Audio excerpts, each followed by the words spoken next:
आज हम क्या पढ़ने वाले हैं? राम की शक्ति पूजा। ठीक है, मतलब मैं पूरा डिटेल में नहीं जाऊंगी, सिर्फ मोटा मोटा करवाऊंगी जिससे आपको पूरी स्टोरी समझ में आ जाए, बस उतना काफी है। ठीक है, बाकी आप घर जाके पढ़ना और पीडीएफ आपको दे दूंगी मैं। इसके साथ मीरा के पद हैं, और अगर टाइम रहा तो फिर हम अज्ञे पे जाएंगे। अज्ञे की असाध्य वीणा हम पढ़ेंगे। ठीक है, और असाध्य वीणा के साथ अज्ञे की बहुत सारी कविताएं जो हमारे सिलेबस में हैं, कलगी बाजरे की, हदीप अकेला, और भी बहुत सारी कविताएं हैं जो हमें पढ़नी है। तो प्रिय प्रवास भी रखा हुआ है, मीन्स अगर टाइम रहा तो देखते हैं आगे क्या करना है हमें। तो हम जल्दी जल्दी से राम की शक्ति पूजा को पहले पढ़ लेते हैं। मैं सिर्फ मोटा मोटा आपको पढ़ाऊंगी ताकि आपको उसकी स्टोरी समझ में आ जाए, बस। ठीक है, मतलब जितना आपके काम का होगा। बाकी खुद भी आपको एफर्ट्स लगाने, खुद भी आपको पढ़ना है, तो खुद भी आप मेहनत करते रहें, पढ़ते रहें। पढ़ी थी कल, क्या पढ़ी थी? ठीक है, राम की शक्ति पूजा 23 अक्टूबर 1936 को रची गई। तो 1936 आपको इसका समय याद रखना है। मुक्तिबोध की भी है अंधेरे में। अंधेरे में है, ब्रह्म राक्षस है। अभी देखते हैं, अभी टाइम लगेगा हमारा कविताओं पे। अभी जाएंगे इस पे 3-4 क्लासेस, ज्यादा भी जा सकती हैं, देखते हैं जैसे भी होगा। ठीक है, तो अनुमान है कि 26 अक्टूबर 1936 को भारत पत्र में यह प्रकाशित हुई थी। लेकिन आज भारत दैनिक दैनिक पत्रिका थी, मीन्स रोज जो छपती है वो पत्रिका, इलाहाबाद से छपती थी, ये इलाहाबाद से निकलती थी। तो इसका वह अंक सुलभ नहीं है, इसलिए इस कविता के मूल निकटतम पाठ के लिए अनामिका के प्रथम संस्करण में वह जिस रूप में छपी थी उसी रूप पर निर्भर करना पड़ता है। तो आपको पता है अनामिका के प्रथम संस्करण में ये कविता वो है, प्रकाशित है। ठीक है, अनामिका भी है, जो अनामिका है वो भी निराला का ही एक काव्य संग्रह है। अनामिका के 2 भाग हैं, अनामिका भाग 1, अनामिका का पहला संस्करण, और अनामिका का दूसरा संस्करण। तो पहले संस्करण में ये राम की शक्ति पूजा छपी है। अनामिका में छपे इस कविता के उस रूप को देखने से पता चलता है कि सरोज स्मृति की तरह यह कविता भी अनुच्छेदों में विभाजित थी, लेकिन परवर्ती संस्करणों में, परवर्ती मतलब बाद के संस्करणों में उस विभाजन को समाप्त कर दिया गया। लंबे अंतराल के बाद इस कविता को महत्व देकर फिर से निराला रचनावली में स्थान दिया गया।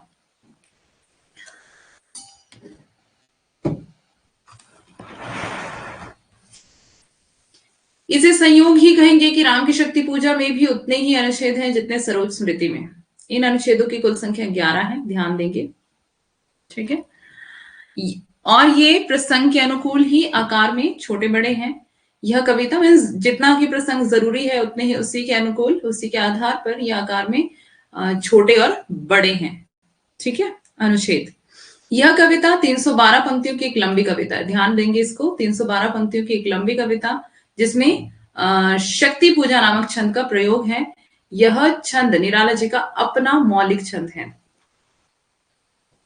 यह कविता चूंकि एक कथात्मक कविता है, इसलिए संश्लिष्ट होने के बावजूद भी इसकी रचना संरचनात्मक अपेक्षाकृत सरल है। इस कविता का कथानक प्राचीन काल से सर्वविख्यात राम कथा के एक अंश से है, किंतु कृतिवास और राम की शक्ति पूजा में पर्याप्त भेद है। पहला तो यह कि एक और जहां कृतिवास में कथा पौराणिकता से युक्त होकर अर्थ की भूमि पर सपाटता रखती है, वहीं दूसरी ओर राम की शक्ति पूजा नामक कविता में कथा आधुनिकता से युक्त होकर अर्थ की कई भूमियों को स्पर्श करती है। इसके साथ साथ कवि निराला ने इसमें युगीन चेतना व आत्मसंघर्ष का मनोवैज्ञानिक धरातल पर बड़ा ही प्रभावशाली चित्र प्रस्तुत किया है। निराला यदि कविता के कथानक की प्रकृति को आधुनिक परिवेश और अपने नवीन दृष्टिकोण के अनुसार नहीं बदलते तो यह केवल अनुकरण मात्र रह जाती है, लेकिन उन्होंने अपनी मौलिकता का प्रमाण देने के लिए ही इस राम कथा के अंश में कई मौलिक प्रयोग किए, जिससे यह रचना कालजयी सिद्ध हुई। राम की शक्ति पूजा का मुख्य कथानक कृतिवास की बंगला रामायण से लिया गया है, ध्यान देंगे।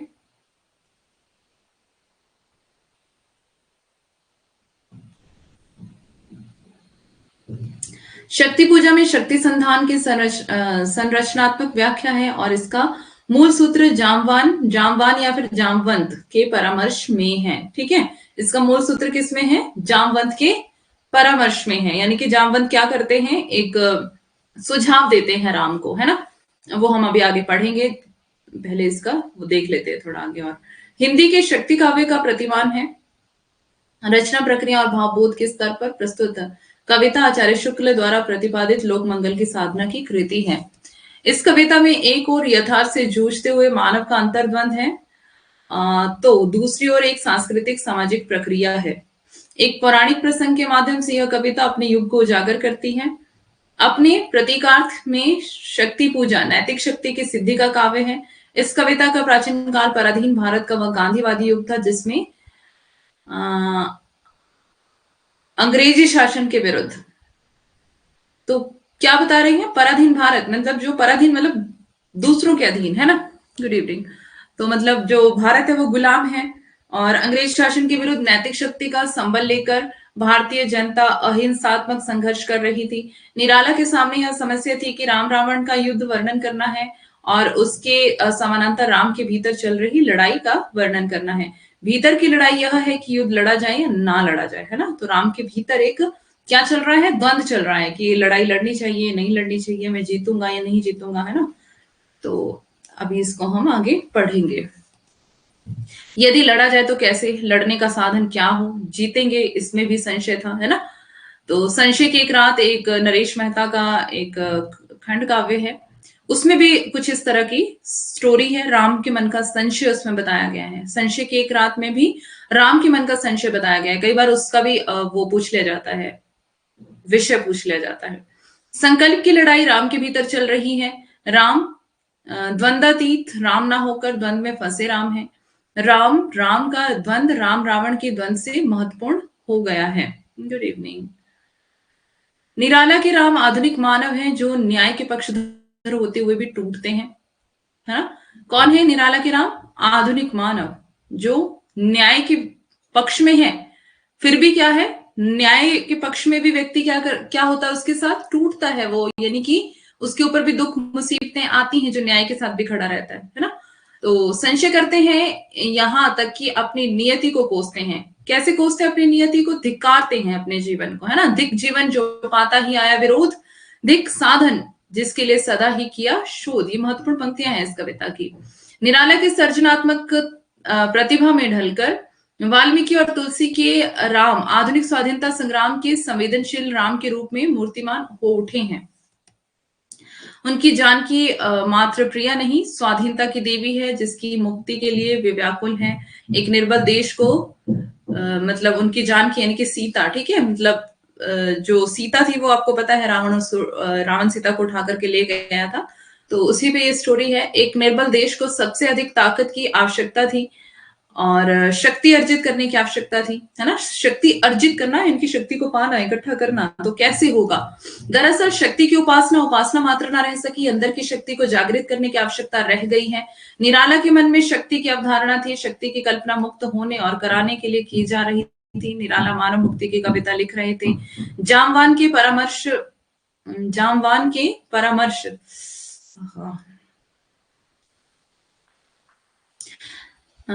जामवान से परामर्श दिलाना भी कविता को नितांत लौकिक धरातल पर लाना है। मतलब कि लौकिक धरातल पर लाना, यानी कि इसी संसार की ये कहानी है। इस संसार में, इस धरती पर ही इंसानों को क्या होता है, प्रॉब्लम्स आती हैं, उनका सामना करना पड़ता है। फिर कोई व्यक्ति सलाह देता है कि किस तरह से इस सिचुएशन से बाहर आइए आप, तो मतलब ये क्या है, एक स्वाभाविक सत्य है। जामवान मतलब जामवंत, जामवंत को जानते हैं ना आप, जामवान लिखा है इसमें, जामवंत जानते हो ना, रामायण तो देखी होगी, ठीक है। निराला रूपक के माध्यम से स्वाधीनता का एक चित्र प्रस्तुत करते हैं। रूपक की वास्तविकता और अप्रस्तुत की प्रतिध्वनि दोनों को निराला ने कलात्मक कौशल से साधा है। युद्ध का वर्णन अधिक ना हो है, मीन्स जो अंदर क्या चल रहा है राम के मन में उसका ज्यादा वर्णन किया हुआ है, ठीक है। तो भीतर का ज्यादा वर्णन है, बाहर का उतना नहीं है। तो यहाँ पे बताया हुआ कि भीतर का वर्णन अधिक है। प्रसाद भी प्रलय वर्णन को छोड़ देते हैं, है ना। संकल्प और विकल्प की जो लड़ाई राम के भीतर चल रही थी उसके परिहार के लिए निराला साधना की जरूरत समझते हैं। निराला का लक्ष्य यह था कि उस बिंदु को प्राप्त किया जाए जहां संकल्प बिंदु को प्राप्त किया जा सकता है। इसी बिंदु पर आकर कविता समाप्त हो जाती है। विजय वर्णन में निराला की कोई रुचि नहीं है, मतलब उन्होंने ऐसा नहीं कि विजय वर्णन किया हुआ है, विजय वर्णन में कोई रुचि नहीं, सिर्फ उन्होंने संघर्ष को बयान किया हुआ है। अच्छा हाँ, आप लोग जानते हैं किसने सवाल किया था? सुग्रीव के मंत्री। दिनेश।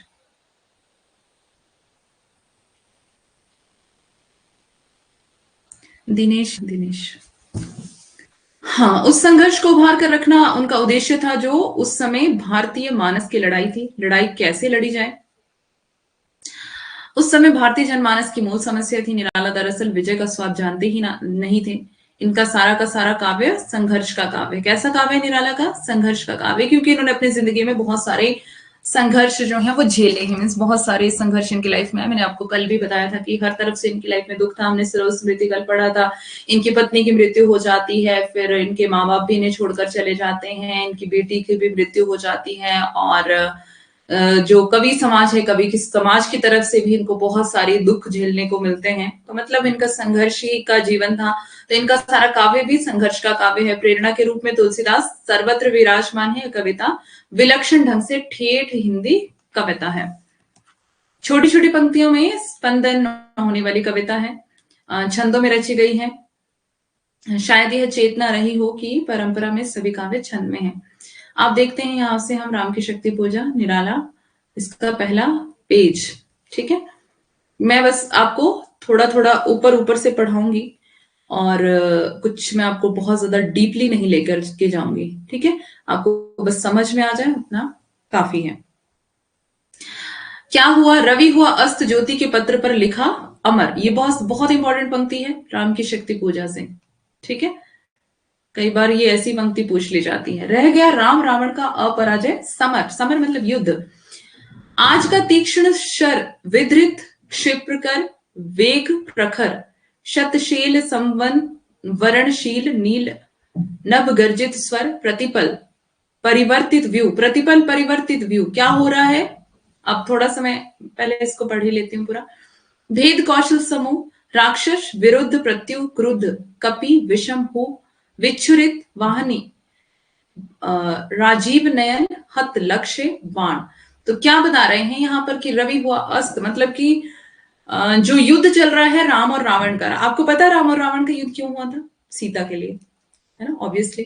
क्योंकि रावण जो है सीता को उठा करके ले गया था। आपने सबने रामायण देखी है, रामचरितमानस आपने पढ़ी है, आपको पता है सब कुछ, है ना। मतलब रामायण आपने टीवी में देखी है, सब कुछ आपको पता है। बस मैं आपको थोड़ा थोड़ा इसकी वो बताऊंगी, मीन्स निराला ने क्या वर्णन किया है। ठीक है, तो क्या होता है कि पूरा दिन जो है सुबह से शाम तक युद्ध करते करते राम और रावण का युद्ध होते होते शाम हो जाती है। रवि हुआ अस्त, मतलब कि सूर्य भी अब अस्त हो चुका है। ज्योति के पत्र पर लिखा अमर रह गया, है ना, राम रावण का अपराजय समर।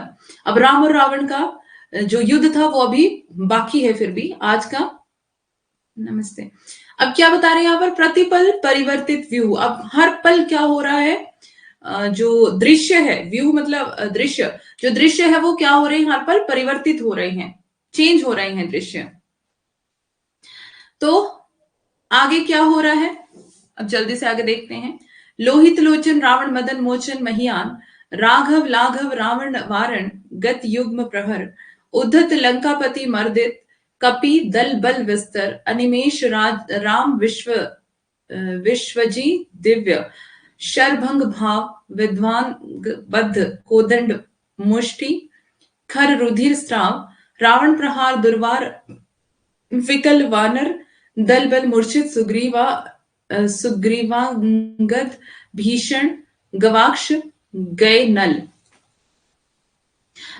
ठीक है, अब यहाँ पे मैं बस आपको थोड़ा थोड़ा मोटा मोटा बताऊंगी, क्योंकि अगर मैं इसको पढ़ूंगी तो ये बहुत बहुत ज्यादा टाइम लग जाएगा हमारा, है ना।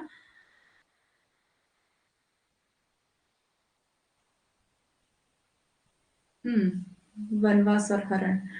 तो क्या होता है जब राम और रावण का जो युद्ध चल रहा है, जो जो पंक्तियां इंपॉर्टेंट होंगी उसको मैं निशान लगाती चलूंगी बीच में। ठीक है, बाकी आप पढ़ लेना इसको जब आपको टाइम मिलेगा।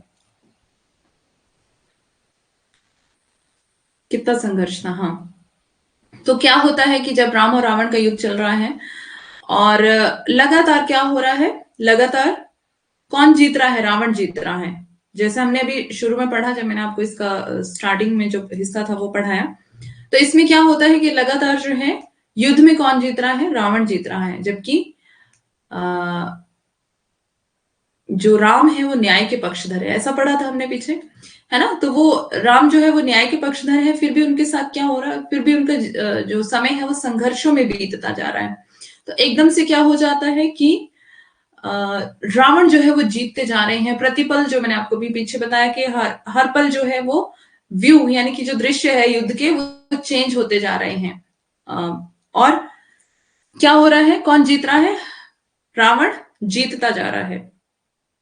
और जब रावण जीत रहा है तो सबके मन में क्या हो रहा है, डर सा समा गया है, भय सा समा गया है, और बहुत निराशा जो है वो समा गई है। और वैसे ही निराशा किसके मन में है, वही निराशा राम के मन में है बहुत ज्यादा, कि अब मैं क्या करूं, मीन्स मैं युद्ध भी कर रहा हूं लेकिन मैं जीत नहीं रहा हूं। तो मतलब वो निराश हो चुके हैं बहुत ज्यादा, और उनके साथ जितने भी लोग थे वो भी निराश हो रहे हैं, उनकी सेना सब कुछ निराश, सब लोग जो है वो निराश हो रहे हैं। किस लिए, क्योंकि वो हार रहे हैं, जबकि वो न्याय के पक्षधर हैं फिर भी। और जो अन्यायी रावण है वो क्या हो रहा है, वो लगातार जीत रहा है। ठीक है, अब यहां से देखते हैं, है अमानिशा उगलता गगन घन अंधकार, खो रहा दिशा का ज्ञान, स्तब्ध है पवन चार, अप्रतिहज अप्रतिहत गरज रहा पीछे अंबुधि विशाल, भूदर ज्यों ध्यान मग्न केवल जलती मशाल, स्थिर राघवेंद्र को हिला रहा फिर संशय, रह रह उठता जग जीवन में रावण जय भय। तो मतलब अब क्या हो रहा है, अमानिशा उगलता गगन घन अंधकार, मीन्स अंधेर रात्रि है ना। और ऐसा लग रहा है कि जो गगन भी है वो घन घोर अंधकार को उगल रहा है, खो रहा दिशा का ज्ञान। अब तो दिशा का ज्ञान भी नहीं रहा, क्यों, क्योंकि अंधेरा है, पता ही नहीं चल रहा बाण बाण किधर को चलाना है ना, अमावस्या की रात। तो क्या हो रहा है कि मीन्स पता ही नहीं चल रहा है कि बाण किधर को चलाना, क्योंकि अंधकार इतना ज्यादा है। स्तब्ध है पवन चार, प्रतिहज गरज रहा पीछे अंबुधि विशाल, भूधर ज्यों ध्यान मग्न केवल जलती मशाल। अब आगे है, स्थिर राघवेंद्र को हिला रहा फिर संशय, रह रह उठता जग जीवन में रावण जय भय। अब क्या हो रहा है कि कौन सा संशय उठ रहा है मन में, जैसा हमने पीछे अभी देखा था कि संशय उठ रहा है राम के मन में कि क्या करूं मैं, मतलब अब मैं ये युद्ध मुझे लड़ना चाहिए आगे या नहीं लड़ना चाहिए, हार मान लेनी चाहिए, या फिर मैं अगर मैं इस युद्ध को लड़ूं तो फिर कैसे लड़ूं, मीन्स कौन सी योजना बनाऊं, क्या करूं मैं कि इस युद्ध को मुझे आगे मैं लड़ूं और फिर इस युद्ध को मैं जीतूं। और क्या हो रहा है, रह उठता जग जीवन में रावण जय भय, मतलब कि रह रह कर क्या हो रहा है, वो एक डर सा, एक भय सा मतलब अंदर से उठ रहा है कि रावण ही तो नहीं जीत जाएगा, जो नहीं हुआ आज तक हृदय रिपु दम में शांत, एक भी अयुत लक्ष्य में रहा हो दुराक्रांत, कल लड़ने को हो रहा विकल वह बार बार, असमर्थ मानता मन उद्यंत हो हार हार। अब क्या मतलब, अब हो रहा है कि कल लड़ेंगे, कल आगे इसको कंटिन्यू करेंगे युद्ध को। ये वाली पंक्तियां देख लेना, ठीक है, इंपॉर्टेंट है। तो अभी क्या, क्योंकि रात हो चुकी है और युद्ध जो है वो अगले दिन पर चला गया है। अब ऐसे क्षण अंधकार घन में जैसे विद्युत जागी पृथ्वी तनया कुमारी का छवि अच्युत, देखते हैं निष्पलक याद आया उपवन विदेह का, प्रथम स्नेह का लतांतराल मिलन, नैनों का नैनों से गोपन प्रिय संभाषण, पलकों का नव पलकों पर प्रथम उत्थान पतन, कांपते हुए किसलय झरते पराग समुदय, गाते खग नव जीवन परिचय, तरु मलय वलय ज्योति प्रपात स्वर्गीय, ज्ञात छवि प्रथम स्वीय, जानकी नयन कमनीय प्रथम कंपन तुरीय। तो मतलब अब उनको क्या याद आ रहा है, सीता के साथ जो पल बिताए थे वो सब उनको याद आ रहे हैं, और एकदम से इन आंखों के सामने ऐसा चल रहा है कि मुझे बस सीता को जो है वो प्राप्त करना है और इस युद्ध को जीतना है, लेकिन कैसे, कैसे ये युद्ध जीता जाए, है ना। आगे है, फिर देखी भूमि मूर्ति आज रण देखी जो, आच्छादित किए हुए सम्मुख समग्र नभ को, ज्योतिर्मय अस्त्र सकल बुझ बुझ कर हुए तीक्ष्ण, पा महा निलय उस तन में क्षण में हुए लीन, लख शंका कुल हो गए अतुल बल शेष शयन। ये देख लेना पंक्तियां, लख शंका कुल हो गए अतुल बल शेष शयन, खिंच गए दृगों में सीता के राममय नयन। ठीक है, इंपॉर्टेंट। फिर सुना हंस रहा अट्टहास, रावण खलखल भावित नयनों से सजल गिरे दो मुक्तादल। तो अब क्या मीन्स राम के आगे जो है वो सीता की पूरा जो चित्र है वो प्रस्तुत हो रहा है कि मीन्स कैसे सीता को छुड़ाया जाए। आगे है, ठीक है, ये देख लेना, बाकी पढ़ लेना इसको, इंपॉर्टेंट पंक्तियां आपको बताती चल रही हूँ साथ साथ में।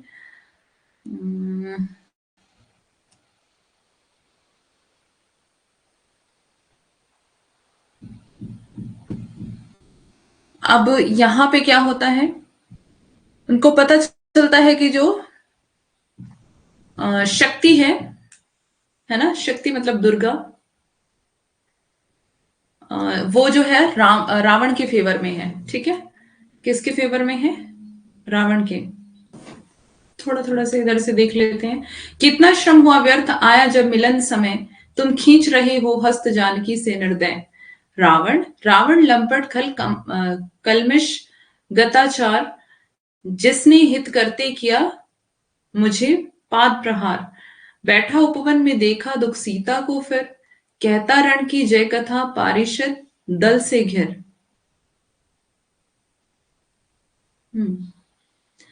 सुनता वसंत में उपवन में कल कूजित पिक मैं बना, किंतु लंकापति धिक रावण धिक राघव धिक धिक।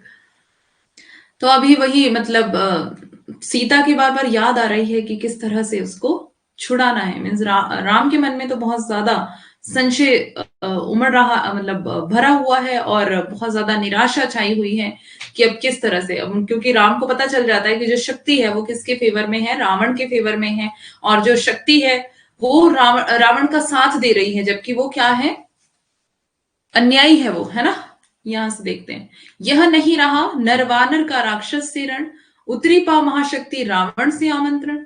अब क्या मतलब, महाशक्ति जो है वो कहां पर है, रावण के साथ है। अन्याय जिधर है उधर शक्ति, यहाँ पे पता चलता है राम को कि यहाँ पे वो कहते हैं कि अन्याय जिधर है उधर शक्ति, मतलब शक्ति भी वही है जहां अन्याय है। इंपॉर्टेंट पंक्तियां हैं, ठीक है।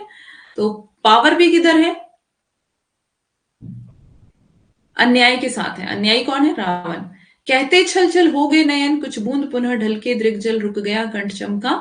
लक्ष्मण तेज प्रचंड धस गया धरा में कपि गए, गह युगपत मसक दंड स्थिर जामवान समझाते हुए जह सकल भाव, व्याकुल सुग्रीव हुआ उर में ज्यों विषम घाव। तो यहां से देखते हैं, बता रहे हैं कि अन्याय जिधर है उधर शक्ति, मतलब जिधर अन्याय है वहां पर क्या है, शक्ति उसके फेवर में है। और ये कहते कहते क्या हो गया, छल छल हो गए नयन, मीन्स राम की आंखों में से आंसू टपक रहे हैं। कुछ बूंद पुनः ढल के दृग जल रुक गया कंठ, मतलब अब कंठ से भी कोई स्वर बाहर नहीं आ रहा है ना। जब रोने वाली हालत होती है इंसान की तो उसके मीन्स कंठ से कोई स्वर जो है वो नहीं निकल पाता है कुछ समय के लिए, है ना, कुछ पल के लिए। चमका लक्ष्मण तेज प्रचंड, मतलब अब लक्ष्मण को भी बड़ा तेज गुस्सा आ गया है, धस गया, क्योंकि लक्ष्मण को गुस्सा जल्दी आ जाता था। धस गया धरा में कृपी गह युगपत मसक दंड, स्थिर जामवान समझते हुए जो सकल भाव, मतलब जामवान जो है वो क्या है, सारी चीजों को समझ रहे हैं स्थिर होकर के। क्योंकि जो व्यक्ति डामाडोल हो जाता है वो सिचुएशन को अच्छे से उसका सॉल्यूशन नहीं ढूंढ पाता है ना। जो व्यक्ति डामाडोल हो जाता है, डर जाता है, घबरा जाता है, वो सिचुएशन का सामना जो है वो सही रीति से कर नहीं पाता, ना ही वो कोई योजना बना पाता है, और ना ही वो कोई मीन्स उस प्रॉब्लम से बाहर निकलने के लिए कोई सही रास्ता ढूंढ पाता है। लेकिन यहाँ पर जामवन क्या पूरी चीजों को समझ रहे हैं। व्याकुल सुग्रीव व्याकुल हैं। हुआ उर में ज्यों विषम घाव, मतलब कि सुग्रीव के हृदय में ऐसा लग रहा है कि जैसे कोई घाव हो गया है। निश्चित सा करते हुए विभीषण कार्यक्रम मौन में रहा, यूं स्पंदित वातावरण विषम, भ्रष्टाचार की ही ज्यादा बोलबाला है। निज सहज रूप में संयत हो जानकी प्राण बोले, आया न समझ में यह दैवी विधान, मतलब कि दैवीय विधान जो है वो देवताओं का भी विधान हमें समझ नहीं आया कि वह न्याय के साथ क्यों खड़े हैं, है ना। रावण अधर्म रत भी अपना, मैं हुआ अपर यह रहा शक्ति का खेल समर शंकर शंकर, कर्ता में योजित बार बार शर निशित, हो सकती जिनमें यह संस्कृति संपूर्ण विजित, जो तेज पुंज सृष्टि की रक्षा का विचार है, जिसमें निहित पतन घातक संस्कृति अपार, शत शुद्धि बोध सूक्ष्म अति सूक्ष्म मन का विवेक जिनमें है, क्षात्र धर्म का धृत पूर्णाभिषेक, जो हुए प्रजापतियों से संयम से रक्षित, वे शर हो गए आज रण में श्रीहत खंडित, देखा है महाशक्ति रावण को लिए अंक लांछन को ले, जैसे शशांक नभ में अंशक। ठीक है, पढ़ लेना लेकिन ये कविता, ठीक है। फिर खींचा न धनु मुक्त जो बधा है,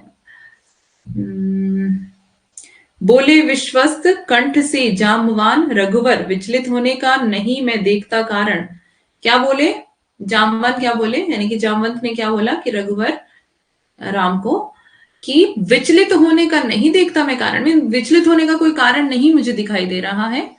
आज के दिनों में राम और रावण के साथ समझ नहीं आ रहा क्या लिखा है, अभी पढ़ नहीं पाती मैं इतने लंबे लंबे मैसेज। हे, अगर मैं मैसेज पढ़ने लगी तो फिर मेरा इधर छूट जाएगा, है ना, तो इधर ध्यान दें। हे पुरुष सिंह तुम भी यह शक्ति करो धारण, आराधन करो दृढ़ आराधन से दो उत्तर। अब क्या बोल रहे हैं जामवंत क्या बोल रहे हैं कि मुझे विचलित होने का कोई कारण दिखाई नहीं दे रहा, तुम भी क्या करो, शक्ति को धारण करो।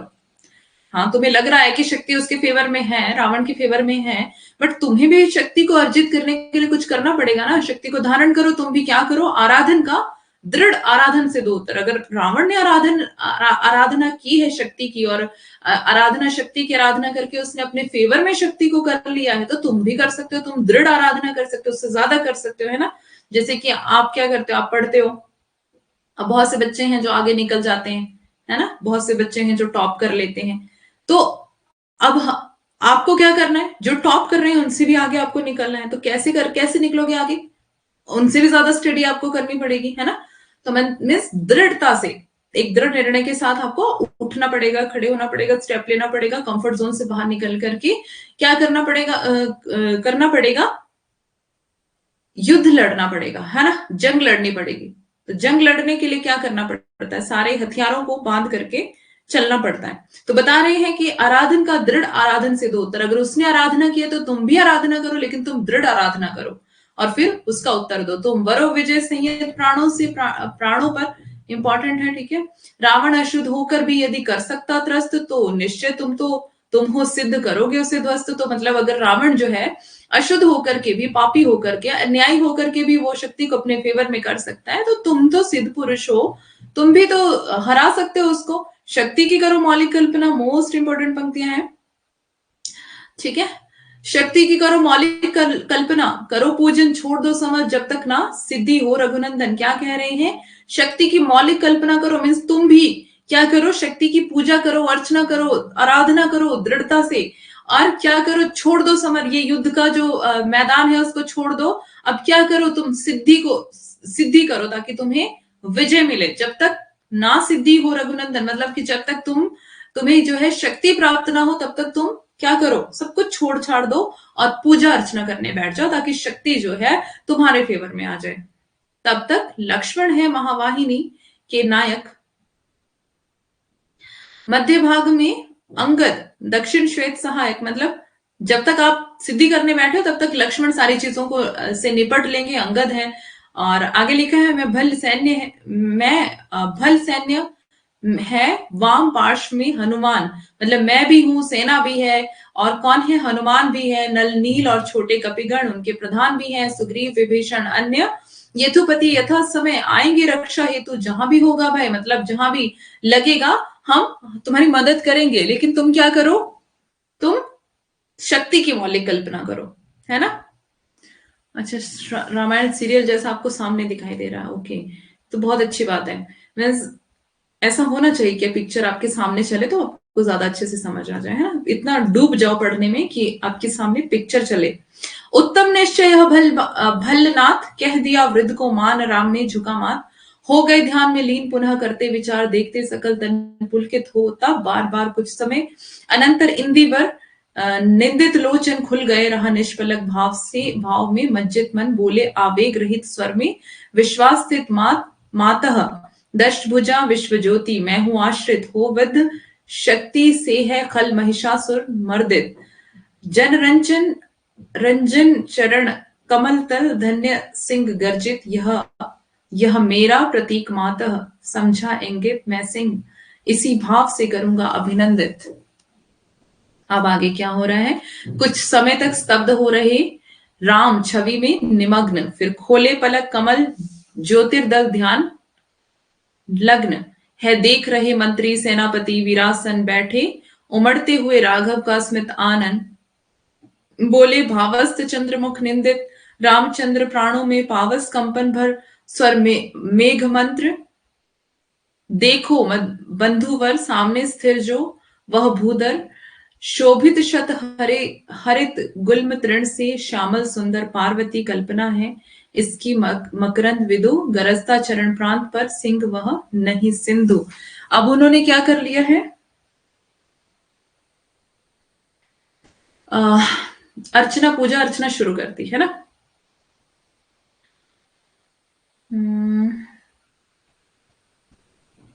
मानव के मन का असुर मंद हो रहा, बोले प्रियतर स्वर में, ठीक है यहाँ पे, यहां से चाहिए हमें 108 कपि इंदीवर, कम से कम अधिक और हो, अधिक और सुंदर, जाओ देवी द उषः काल होते सत्वर, तोड़ो लाओ वे कमल, लौट कर लड़ो समर।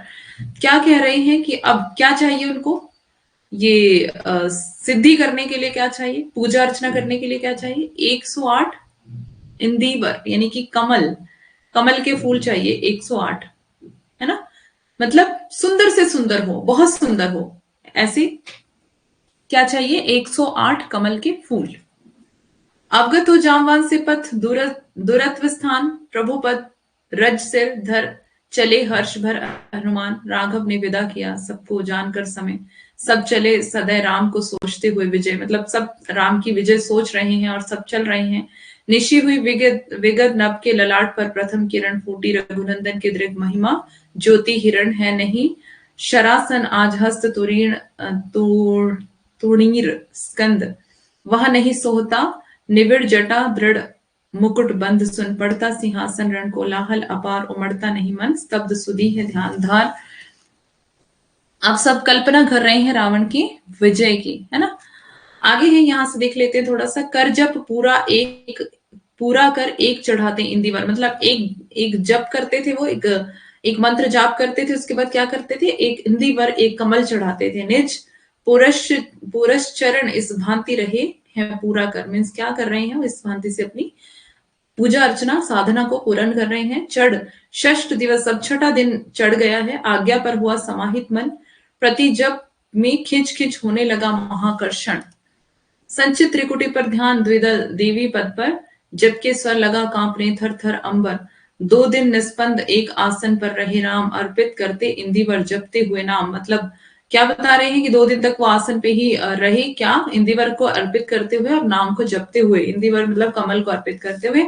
8वां दिवस मन ध्यान युक्त चढ़ता ऊपर कर गया, अतिक्रम ब्रह्मा हरिशंकर का स्तर, मतलब जैसे ही 8वां दिन आया तो क्या हो गई, उनकी पूजा अर्चना आराधना सब कहां पहुंच गई है, ब्रह्मा तक, विष्णु तक, महेश तक, सब तक पहुंच गई। हो गया विजित ब्रह्मांड पूर्ण, देवता स्तब्ध, मतलब सारे देवताओं को पता चल गया है कि राम क्या कर रहे हैं, आराधना कर रहे हैं, साधना कर रहे हैं। हो गए दग्ध जीवन के तप के समारब्ध, एक रह गया एक इंदिवर, क्या हो गया, एक कमल रह गया है, बाकी इन्होंने चढ़ा दिए सारे। मन देखता पार प्रायः करने हुआ दुर्ग जो सहस्रार, द्विप्रहर रात्रि साकार हुई दुर्गा छिपकर, अब क्या, साकार रूप में दुर्गा छिप करके आई, हंस उठा ले गई पूजा का प्रिय इंदिवर, अब क्या, हंसते हंसते वो जो लास्ट जो फूल बचा था कमल का, उसको उठा करके ले गई, परीक्षा ले रही है देवी, छिप करके आई, है ना, दूसरे पहर में, प्रहर रात्रि, रात्रि के दूसरे पहर में आई साकार रूप में, और क्या किया, साकार रूप में जिसका मतलब आकार हो, जिसको देख सकते हैं ऐसा रूप, तो ऐसे रूप में दुर्गा जो है वो छिप करके आई, हंसते हंसते क्या किया उसने, फूल को उठाया, और जो एक ही फूल जो रह गया था, है ना, अगर वो एक फूल लास्ट जो है राम अगर चढ़ा देते तो उनकी पूजा अर्चना उसी समय सफल हो जाती और वो विजय को प्राप्त कर लेते। लेकिन क्या करती है देवी, परीक्षा लेती है और एक फूल जो रह जाता है उसको उठा करके ले जाती है एंड में, या अंतिम जब, मतलब अभी लास्ट ही जब बचा था, अंतिम ही जब जो है बचा था, ध्यान में देखते चरण युगल। अब वो क्या थे, आंखें बंद थी, ध्यान में थे।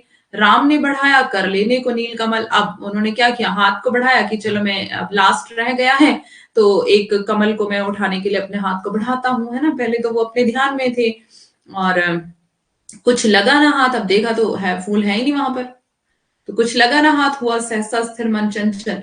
अब एकदम से क्या हो गया, मन चंचल था तो एकदम से परेशानी से हुई कि कुछ भी हाथ नहीं लगा। ध्यान की भूमि से उतरे, खोले पलक विमल। अभी तक तो ध्यान में थे, आंखें बंद थी और आंखें बंद कर करके सारे फूल चढ़ाते जा रहे थे। लेकिन अभी अंतिम जो फूल बचा था, है ना, उसको उठाने के लिए जैसे हाथ बढ़ाया तो वो देखा उन्होंने वहां तो कुछ भी नहीं। जैसी आंखें खोली तो देखा तो कुछ भी नहीं था। देखा वह रिक्त स्थान, खाली स्थान था। यह जप का पूर्ण समय, अब पूरा समय हो चुका था ये जप का। आसन छोड़ना असिद्धि, अगर उन्होंने आसन छोड़ दिया तो फिर मतलब वही कि सारी मेहनत बेकार गई भैंस पानी में, है ना। अगर उन्होंने आसन छोड़ दिया और अगर वो अपनी जगह से उठ गए तो जो इतनी सिद्धि उन्होंने की थी, इतनी पूजा अर्चना आराधना दृढ़ निर्णय के साथ की थी, वो सब बेकार हो जाएगी अगर वो मीन्स उससे उठ जाते हैं, आसन से उठ जाते हैं तो मीन्स उनकी एक तरह से हार हो जाएगी, है ना। भर गए नयन द्वय, अब क्या आंखों में आंसू आ गए, दोनों आंखें भर गई उनकी। दिक जीवन जो पाता ही आया विरोध, जब तब उन्होंने ये पंक्तियां कही है ना। दिक जीवन जो पाता ही आया विरोध, मतलब ये विरोध जो है सिर्फ राम के मन का नहीं है, ये द्वंद राम के मन का नहीं है, ये द्वंद निराला के मन का भी है। वो अपने भी मन की, अपने भी जीवन की बात कविता के माध्यम से व्यक्त करते हैं, जो जैसा कि मैंने आपको कल बताया था, है ना। तो यहां पर धिक जीवन जो पाता ही आया विरोध, धिक साधन जिसके लिए सदा ही किया शोध, जानकी हाय उद्धार प्रिया का ना हो सका। जानकी मतलब वो सीता को कह रहे हैं, हाय मतलब मेरी प्रिया का मैं उद्धार नहीं कर सका, उसको मैं नहीं छुड़ा सका, क्योंकि जो एक तो मैं युद्ध में हार रहा था और दूसरा अब जो मैंने साधना शुरू की थी उसमें भी मैं हार चुका हूं। अब मैं अपनी प्रिया को, अपनी पत्नी को, अपनी जानकी को जो है वो नहीं छुड़ा सकता, उद्धार नहीं कर सकता उसका। वह एक और मन रहा राम का जो ना थका, जो नहीं जानता दैन्य, नहीं जानता विनय, कर गया भेद वह माया वरण प्राप्त कर जाए। बुद्धि के दुर्ग पहुंचा विद्युत गति हत चेतन, राम में जगी स्मृति हुए सजग पा भाव प्रमन। यह है उपाय कह उठे राम ज्यों मंद्र घन, कहती थी माता मुझे सदा राजीव नयन। अब क्या ये उपाय ढूंढने लगे, क्या करूं, क्या करूंगा मैं। कहती थी माता, एकदम से इनको स्मरण आता है कि कहती थी माता मुझे सदा राजीव नयन। क्या राजीव नयन का मतलब भी क्या होता है, कमल, कमल जैसी आंखों वाले, है ना।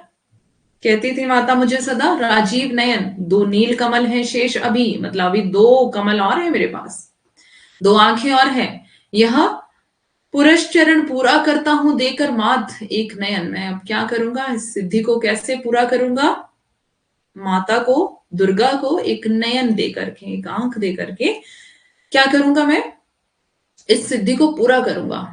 कहकर देखा तुणीर ब्रह्माशर रहा झलक। आपके नाम का भी मतलब कमल होता है जी, हाँ जी बिल्कुल जी।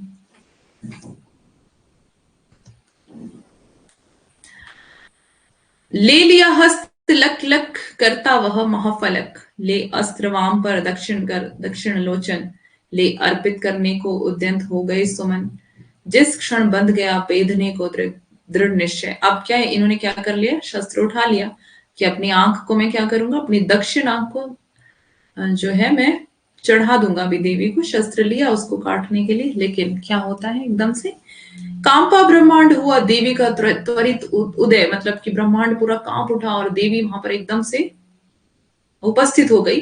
साधु साधु साधक धीर धर्म धन धन्य राम, कह लिया भगवती ने राघव का हस्त था। तो क्या कहती है देवी, ये देवी का कथन देवी के माध्यम से कहलवाया है निराला ने राम की शक्ति पूजा में, ये ध्यान रखेंगे, ठीक है। देखा राम ने सामने श्री दुर्गा भास्वर, मतलब क्या कर लिया, साधु साधु कह करके, सज्जन सज्जन कह करके, साधक धीर, साधक मतलब साधना करने वाला, धीरज धरने वाला, सज्जन पुरुष जो है। धर्म धन धन्य राम कह लिया, भगवती ने राघव का हस्त थाम, तो मतलब दुर्गा ने क्या किया, राघव का यानी कि राम का हाथ थाम लिया। देखा राम ने सामने श्री दुर्गा भास्कर, वाम पद असुर स्कंद पर रहा दक्षिण हरि पर, ज्योतिर्मय रूप हस्त दश विविध अस्त्र सज्जित। तो मतलब उन्होंने, राम ने क्या देखा कि ज्योतिर्मय रूप दुर्गा का वहां पर खड़ा है और 10 हाथों वाली और विविध अस्त्र शस्त्रों से सुसज्जित है। मंद स्मित मुख मतलब कि थोड़ा थोड़ा मुस्कुराती हुई, लख हुई विश्व की श्री लज्जित। मैं दक्षिण में लक्ष्मी सरस्वती वाम भाग, श्री गणेश कार्तिक बाएं, रण रंग राग मस्तक पर शंकर, पदों पर श्रद्धा भर श्री राघव हुए प्रणत, मंद स्वर वंदन कर होगी जय हे पुरुषोत्तम नवीन, कह महाशक्ति राम के वदन में हुई लीन।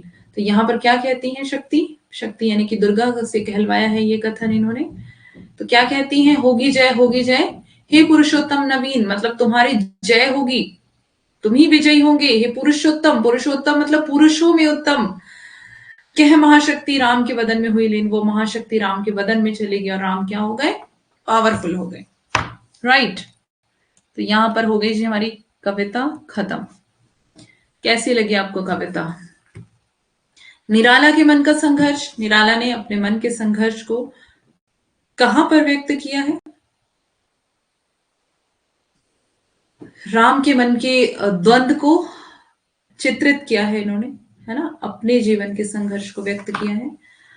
और इस तरह से यहाँ पर कविता की ये लास्ट पंक्तियां हैं, होगी जय हे पुरुषोत्तम नवीन, कह महाशक्ति राम के वदन में हुई लीन। ठीक है, चलते से चलते हैं मीराबाई के ऊपर। मीराबाई श्री कृष्ण, आज की कविता बहुत अच्छा लगा, बहुत बढ़िया। ओके, मीराबाई कृष्ण भक्ति शाखा की प्रमुख कवित्री है। इनकी जन्म तिथि 1503 मानी जाती है। मीराबाई के जन्म स्थान के बारे में कई मतभेद हैं। कई लोग जोधपुर में स्थित चोकड़ी यानी कि कुड़की गांव को मीराबाई का जन्म स्थान मानते हैं। ये बचपन से कृष्ण भक्ति में रुचि लेने लगी थी। इनका विवाह उदयपुर के महाराणा कुंवर भोजराज के साथ हुआ था। विवाह के कुछ समय बाद ही इनके पति का देहांत हो गया। इनके पति के साथ सती करने का प्रयास किया गया। इनको पति के साथ सती कर लेगा क्योंकि उस समय सती प्रथा थी। बहुत अच्छी लगी कविता, सबसे लंबी कविता यही है, अभी नहीं है कभी, अज्ञेय की असाध्य वीणा, बहुत लंबी है।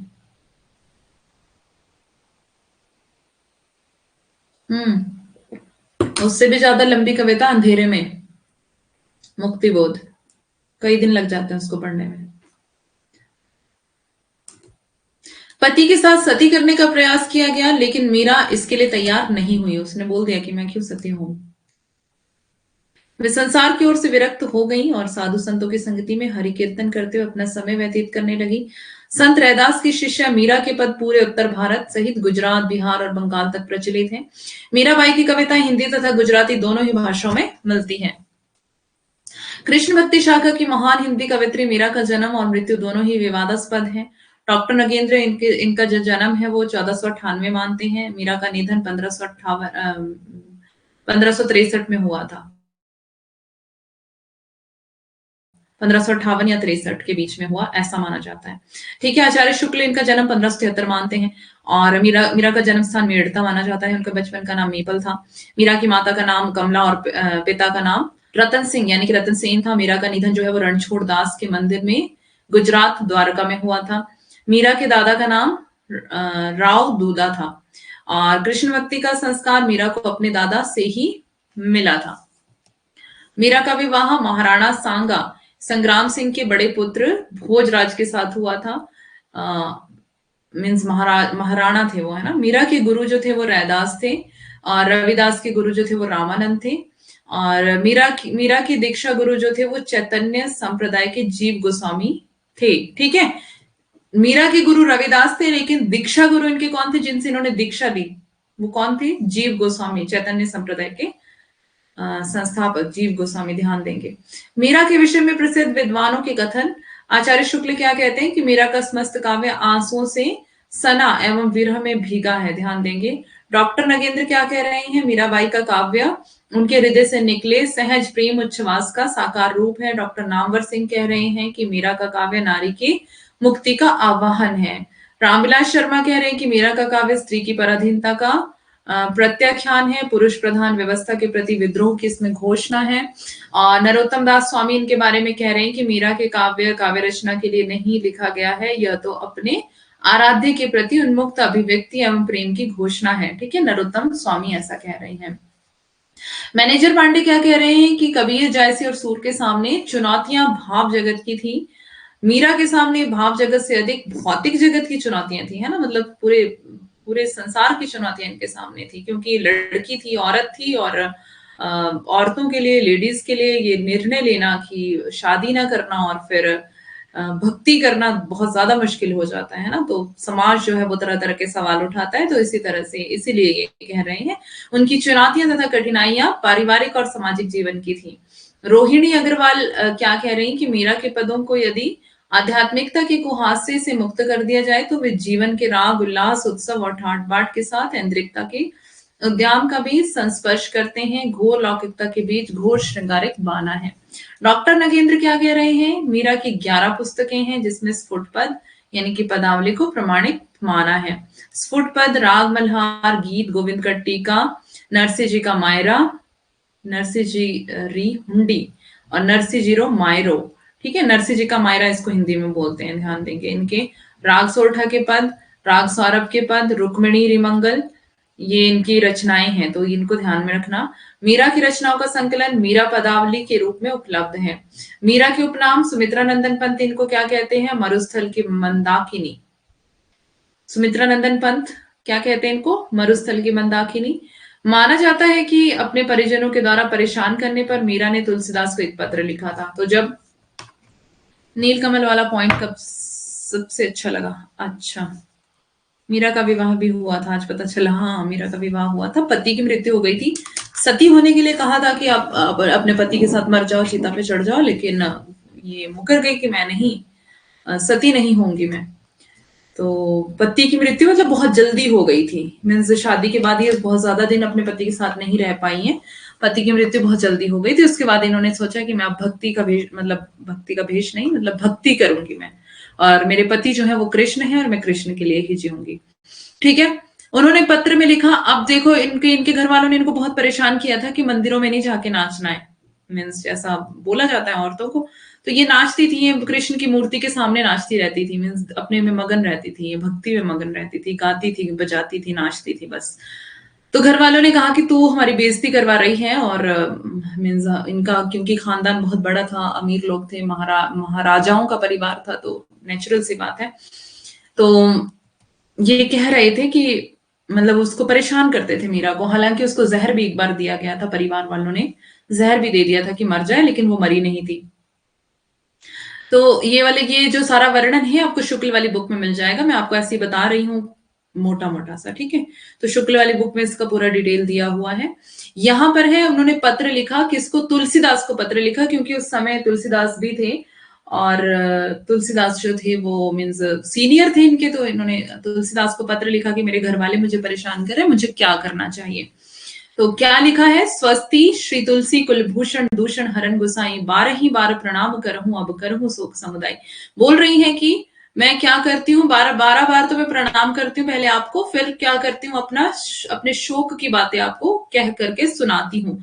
घर के स्वजन हमारे जेते सबने उपाधि बढ़ाई, साधु सगर भजन करत माही देत कलेस महाई। मतलब कह रही हैं कि मेरे घर के जो लोग हैं वो मुझे बहुत ज्यादा परेशान कर रहे हैं कि अगर मैं साधु के साथ भजन कीर्तन करती हूँ तो मुझे बहुत सा कलेश देते हैं। मेरे माता पिता के समूह हरिभक्तन सुखदाई, हमको कहाँ उचित करीबो सो लिखियो समझाई। तो मतलब कह रही हैं कि मीन्स हरि भक्ति के लिए जो है, हरि भक्ति जो है मुझे सुख देने वाली लगती है, लेकिन मेरे माँ बाप, मेरे घर वाले जो है मुझे बहुत ज्यादा परेशान कर रहे हैं। हमको कहाँ उचित करीबो है, मीन्स मुझे क्या करना उचित है, उचित है वो बताइए मुझे, मुझसे वो लिख करके समझा दीजिए, मैं वही करूंगी। इस पत्र के उत्तर में तुलसीदास जी ने मीरा को विनय पत्रिका का एक पद लिख के भेजा।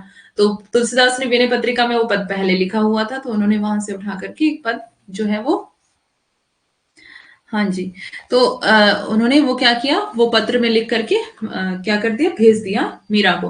क्या लिखा था उसमें, जाके प्रिय नाराम वेदेही तजिए ताही कोटि बैरी सम जदपि परम सनेही तज्य पिता प्रहलाद विभीषण बंधु भरत महतारी बलि गुरु तज्यो कंत ब्रह्म बनि तनिही भय मुद मंगलकारी नाते नेह राम के मनियत सुहृद सुसेव्य जहां लो अंजन कहाँ आंखी जही फूटे बहुतक कहो कहाँ लो तुलसी सो सब भांति परम हित सब पूज्य प्राण ते प्यारो जासो होए स्नेह राम पद एतो मतो हमारो।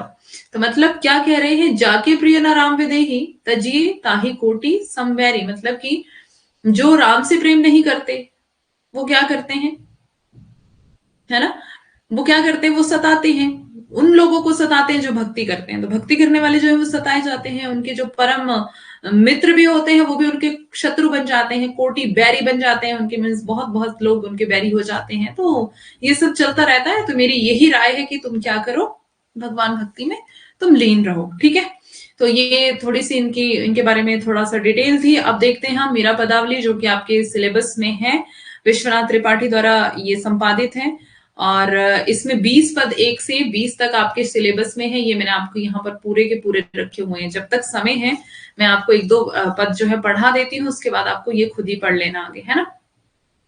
लिखा है, मन रे परस हरि के चरण सुभग शीतल कमल कोमल त्रिविध ज्वाला हरण जे चरण प्रहलाद पर से इंद्र पदवी धरण जिन चरण ध्रुव अटल की ने राखी अपनी शरण जिन चरण ब्रह्मांड भेट्यो नख शिखो श्री भरण। तो यहाँ पर पूरा है, जिन चरण प्रभु पारसी लीने तरी गौतम धरण जिन चरण काली ही ने नाथ्यो गोप लीला करण जिन चरण धार्यो गोवर्धन गर्भ मघवा हरण दासी मीरा लाल गिरिधर अगम तारण तरण।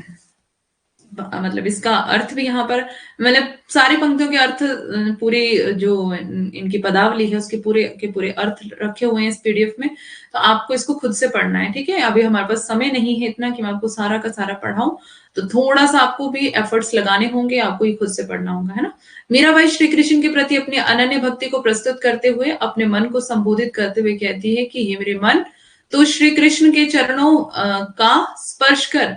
श्री कृष्ण के ये सुंदर शीतल कमल जैसे चरण सभी प्रकार के दैविक दैहिक और भौतिक तापों का नाश करने वाले हैं। इन चरणों के स्पर्श से भक्त प्रहलाद का उद्धार हुआ और उन्हें इंद्र की पदवी प्राप्त हुई। इन्हीं चरणों के आश्रय में आकर भक्त ध्रुव ने अटल पदवी को प्राप्त किया। इन्हीं चरणों से श्री कृष्ण ने ब्रह्मांड को भी भेद दिया था और यह ब्रह्मांड उन्हीं चरणों से शिख तक सौंदर्य और सौभाग्य से मंडित है। इन्हीं चरणों के स्पर्श से गौतम ऋषि की पत्नी अहिल्या बाई का उद्धार हुआ। इन्हीं कृष्ण ने ब्रजवासियों के रक्षार्थ कालिया नाग का अंत किया और गोपियों के साथ लीला संपन्न की। इन्हीं श्री कृष्ण ने गोवर्धन पर्वत को धारण कर इंद्र के गर्भ को चकनाचूर कर दिया। मीरा ऐसे प्रभु के चरणों की दासी है और उनसे प्रार्थना करती है कि वे अगम्य संसार से उन्हें पार उतारे। तो माधुर्य गुण और शांत रस इसमें है, ठीक है। दूसरा है, बसो मोरे नैनन में नंदलाल मोहिनी मूर्ति सांवरी सूरति नैना बने विशाल। मीरा की जो पंक्तियां हैं वो भी ध्यान देंगे आप, ठीक है। मतलब पढ़ोगे आप तो बहुत ही ध्यान से पढ़ना। अधर सुधा रस मुरली राजित उर वैजंती माल शुद्र घंटिका कटितट शोभित नुपुर शब्द रसाल मीरा के प्रभु संतन सुखदाई भक्त वचल गोपाल, ठीक है। तो मीरा बाई जो है वो कृष्ण की माधुरी मूर्ति को अपने हृदय में बसाने का निवेदन किया है और कृष्ण का सुंदर रूप, बड़े नेत्र, अधरों पर अमृत के समान वर्षा करने वाली मुरली और गले में भव्य वैजयंती माला सुशोभित है। कृष्ण की कमर में बंधी सुंदर घंटियां व उनसे निकलने वाली घुंघरू के मधुर स्वर सभी संतों को सुख देने वाले हैं। मीरा निवेदन करती है कि भक्त वत्सल श्री कृष्ण मेरे नैनों में निवास करे। आगे है पद संख्या 3, मतलब कि अब आपको ये खुद से पढ़ना है, ठीक है। अज्ञेय की कविता असाध्य वीणा। पहले इसके इंपॉर्टेंट पॉइंट्स को हम देखेंगे। प्रियमवत केश कंबली ने असाध्य वीणा साधा था। हाँ जी सुरुचि, क्या ट्रेक पैड ये क्या होता है, मुझे नहीं पता इस बारे में। चलो, प्रयोगवाद और नई कविता के प्रवर्तक अज्ञे जी ने अपनी सभी विधाओं में अद्भुत प्रयोगात्मक प्रगति का परिचय दिया है। साहित्य सृजन के क्षेत्र में अज्ञे जी ने एक साथ कवि, कथाकार, आलोचक, संपादक आदि विविध रूपों में साहित्य प्रेमियों को चौंकाया तथा व्यवहारिक जगत में भी उन्होंने फोटोग्राफी, चर्म शिल्प, पर्वतारोहण आदि में भी लोगों को बहुत अद्भुत क्षमता से अभिभूत किया। किंतु उनका कवि और आलोचक व्यक्तित्व ही सबसे अधिक लोकप्रिय रहा। वैसे तो अज्ञे प्रतीकात्मक अभिव्यक्ति वाली छोटी कविताओं के कवि माने जाते हैं, किंतु इन्होंने एक लंबी कविता भी लिखी है जिसका नाम है असाध्य वीणा। मतलब क्या बता रहे हैं कि छोटी कविताओं के लिए ये लोकप्रिय हैं, अधिक लोकप्रिय मीन्स सॉरी, छोटी कविताएं ज्यादा लिखते हैं, लेकिन एक कविता इनकी लंबी है जिसका नाम है असाध्य वीणा, जिसको हम आज पढ़ने जा रहे हैं। असाध्य वीणा अज्ञे जी की एक लंबी कविता है। इस कविता की रचना उन्होंने सन 1957-58 के जापान प्रवास के बाद 18 से 20 जून 1961 में अल्मोड़ा के कॉटेज में 321 पंक्ति वाली ये लंबी कविता लिखी थी। कितनी पंक्तियां इसमें? 321। अभी कुछ शॉर्ट वीडियोस बनाई हैं जो इंपॉर्टेंट आपके लिए जानकारी है, जो क्लास में नहीं बताई है, या फिर कई चीजें होती हैं जो मिस हो जाती हैं क्लास में, तो शॉर्ट वीडियो जरूर देखा करें, ठीक है। यह कविता उनके काव्य संग्रह आंगन के पार द्वार में संकलित है, जो 1961 में प्रकाशित हुआ था। ध्यान देंगे, आंगन के पार द्वार में, आंगन में वीणा, और इसके लिए इनको साहित्य अकादमी नहीं, इसके लिए इनको शायद ज्ञानपीठ मिला है। एक मिनट में चेक कर लेती हूँ। इसके लिए भी इस पे भी मैंने शॉर्ट वीडियो बनाई हुई है, आज ही बनाई है। तो शॉर्ट वीडियोस प्लीज देख लिया करें, क्योंकि आपके काम की जानकारी उसमें होती है। नहीं, कोई चैनल नहीं है मेरा चैनल नहीं है, फिलर फॉर्म का चैनल है। ओके, फिलर फॉर्म का यूट्यूब चैनल है, वहीं पर डाली जाती है वीडियोस। चलो, असाध्य वीणा कविता एक चीनी जापानी लोक कथा पर आधारित है। ये आपको ध्यान देना है, चीनी जापानी लोक कथा पर। जापानी चीनी कुछ भी कहा जा सकता है। इस कविता की मूल कहानी ओकाकुरा की पुस्तक the book of tree, the book of T नहीं, द बुक ऑफ ट्री में टेमिंग ऑफ द हार्प शीर्षक में संकलित है। ध्यान देंगे, इसकी मूल कथा इस प्रकार है। लुंगामेन नामक घाटी में एक विशाल किरी वृक्ष था, जिसमें किसी जादूगर ने एक वीणा का निर्माण किया। अनेक वाद्य कलाकार इस वीणा को बजाने के लिए कोशिश करके हार गए, पर इस वीणा को नहीं बजा सके, इसलिए इसका नाम असाध्य वीणा पड़ गया, जिसको कोई साध ना सका, है ना। क्या डाल दिया? झूठा सच का पीडीएफ। अच्छा, आपको ऐप पे चाहिए ना वो। I try. अंत में बीन करों का राजकुमार पीवो ही इस वीणा को साध पाता है, ठीक है। पीवो, ध्यान देंगे, बीन करों का राजकुमार पीवो, जिसको प्रियमत केश कमलेश में कहा गया है ना। उसने वीणा से ऐसी तान छेड़ी कि उसमें से तरह तरह की स्वर लहरियां फूट पड़ी। कभी उसमें से प्रेम गीत निकलता था, तो कभी उसमें से युद्ध का राग सुनाई पड़ता था। इस प्रकार की कथा बौद्ध धर्म के जैन या जैन संप्रदाय में भी प्रचलित है। बौद्ध धर्म के जैन संप्रदाय में प्रचलित है, जो एक ध्यान संप्रदाय है, ठीक है। इस संप्रदाय का मानना है कि सत्य का ज्ञान ही वास्तव में आत्मज्ञान है। ताओवासियों में भी इस प्रकार की कथा प्रचलित है। अज्ञे जी ने इस कथा का भारतीकरण करते हुए वर्णन किया है कि किरीटी है, मीन्स किरीट मात्रा जो है हटा दी मैंने, नामक वृक्ष से वज्रकीर्ति नामक साधक ने ऐसी वीणा का निर्माण किया जिसे राज दरबार में कोई भी कलावंत बजा नहीं सका। अंततः इस असाध्य वीणा को केशकमली प्रेमविद नाम का साधक ही इससे साध पाता है। जब यह वीणा बजती है, तब दरबार में उपस्थित राजा रानी और प्रजाजनों को अपने अपने व्यक्तित्व और भावनाओं के अनुसार उन्हें अलग अलग संगीत सुनाई देता है। कैसा? राजा रानी और जितने भी प्रजा के लोग वहां पर उपस्थित थे, उनको अपने अपने व्यक्तित्व और अपनी अपनी भावनाओं के अनुसार क्या सुनाई देता है? अलग अलग संगीत सुनाई देता है। तुलसीदास जी ने कहा था, जाकी रही ना भावना जैसी, प्रभु मूरत देखी तिन तैसी। इससे यह अर्थ निकलता है कि व्यक्ति को सत्य की उपलब्धियां अपने व्यक्तित्व और अपने वैचारिक स्तर के अनुरूप ही हो पाता है। असाध्य वीणा पूर्णतः प्रतीकात्मक कविता है। किरीट तरु परम सत्ता का प्रतीक है, ध्यान देंगे इसको। किरीट तरु का प्रतीक पूछा जाता है, किसका प्रतीक है? तो परम सत्ता। उससे बनाई गई वीणा सत्य की उपलब्धि का साधन मार्ग है, और वीणा से निकलने वाला संगीत परमात्मा की अभिव्यक्ति है। वीणा से निकलने वाला संगीत क्या है? परमात्मा की अभिव्यक्ति। देखिए, जो आपको पीडीएफ भेजी गई है टेलीग्राम पर, वो आपको मिल जाएगी ऐप पर, सेम पीडीएफ मिल जाएगी। और इसके अलावा मेरे पास कोई ऐसी शॉर्ट पीडीएफ नहीं है जो कि आपका जिसमें टाइम ना लगे पढ़ने में, है ना। उपन्यास है तो उपन्यास में टाइम तो लगेगा ही, तो आप ये भी सोच के मत चलें कि टाइम नहीं जाएगा, है ना। यह सत्य प्रत्येक व्यक्ति को अपनी भावनाओं के अनुसार उपलब्ध होता है। वास्तव में जीवन की असाध्य वीणा को वही साध पाता है जो सत्य के साथ साथ अपने आप को भी शोधता है, या जो अपने व्यक्तित्व और परिवेश को भूलकर उसी के प्रति समर्पित हो जाता है। यह प्रक्रिया बाहर से भीतर मोड़ने की है, जिसे अंतर्मुखी होना भी कहा जा सकता है।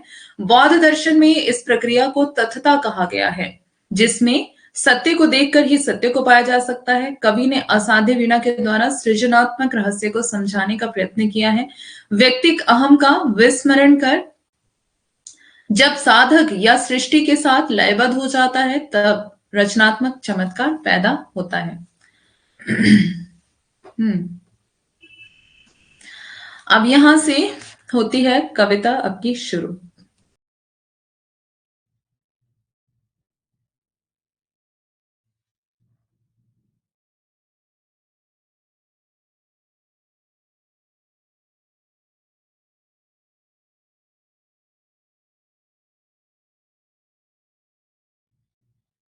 आंगन के पार द्वार में संकलित है, ये आप देख लेना। 3 भागों में है ये। पहला भाग है अंतः सलीला,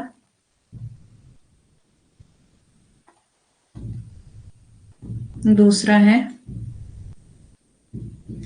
चक्रांत शिला,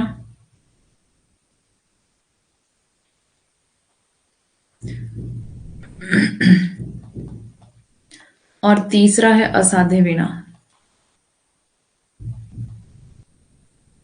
ठीक है, तो तीसरा वाला जो पार्ट है वो आपको पढ़ना होता है ना। इससे पहले 2 और हैं, अंतः सलीला, चक्रांत शिला। मूल भाव है इसका अहम का विसर्जन। मूल भाव क्या है? अहम का विसर्जन। ठीक है,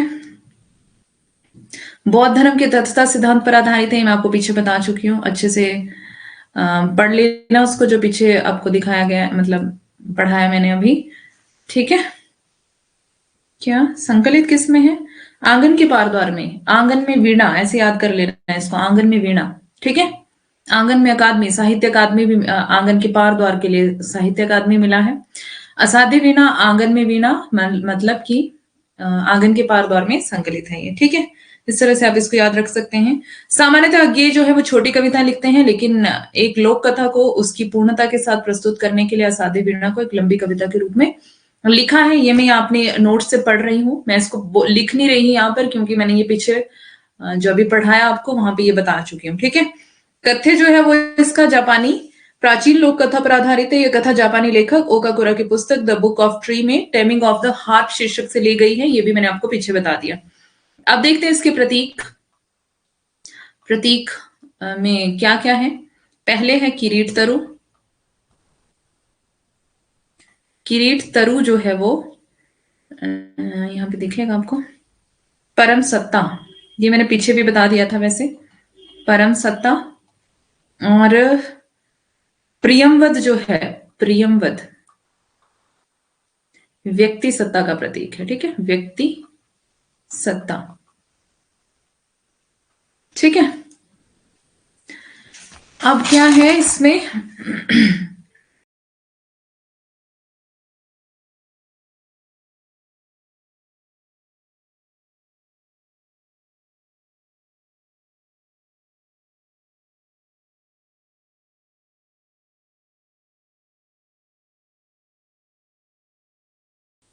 हाँ, पीडीएफ में आपको मिल जाएगा ये। साधना की एक अवस्था, बच्चन सिंह बताते हैं, साधना की एक अवस्था जिसको कहते हैं सिटोरी, सिटोरी की अवस्था। ठीक है, सिटोरी अवस्था जो है वो साधक की है, जो कि एक साधक है जो साधना करने निकला है। एक व्यक्ति सत्ता जो खोजने निकले है परम सत्ता को, ठीक है, उसकी एक अवस्था जब उसको ज्ञान की प्राप्ति नहीं हुई थी, और उसकी दूसरी अवस्था है जब उसको ज्ञान की प्राप्ति हो चुकी है। किसको? एक साधक को। क्लियर है? अहम का विसर्जन जो है वो क्या है? ज्ञान की प्राप्ति है, यानी कि उसको ज्ञान की प्राप्ति, जिसको ज्ञान की प्राप्ति हो जाती है रियल में, उसके अंदर अहम नहीं रहता, घमंड नहीं रहता है उसका। ठीक है, मुझे समझ नहीं आ रहा क्या लिखा तुमने। सिद्ध अवस्था मतलब साधना की अवस्था बताया मैंने, सिद्धों की अवस्था नहीं बता रही मैं। अहम का विसर्जन मतलब ज्ञान की प्राप्ति। घमंड आपको तब तक रहता है जब तक आपको सच्चाई का पता नहीं रहता है ना। तो जब सच्चाई का पता चल जाता है इंसान को, तो लग जाता है उसको पता कि कुछ भी नहीं हूं मैं, है ना, आई एम नथिंग, मैं कुछ भी नहीं हूं। और जब तक उसके अंदर ज्ञान की प्राप्ति नहीं है, जब तक उसको, तब तक वो अपने आप को कुछ समझता है, मतलब वो कहता आई एम, मैं भी कुछ हूं, है ना। तो घमंड जो है इंसान के अंदर से चला जाता है जब उसको ज्ञान की प्राप्ति हो जाती है। सिटोरी एक अवस्था है साधक की, साधना की अवस्था है। ओके, सिटोरी, सिटोरी की अवस्था ज्ञान की प्राप्ति, मतलब ज्ञान की प्राप्ति हो चुकी है साधक को, तब वो सिटोरी की अवस्था में पहुंचता है।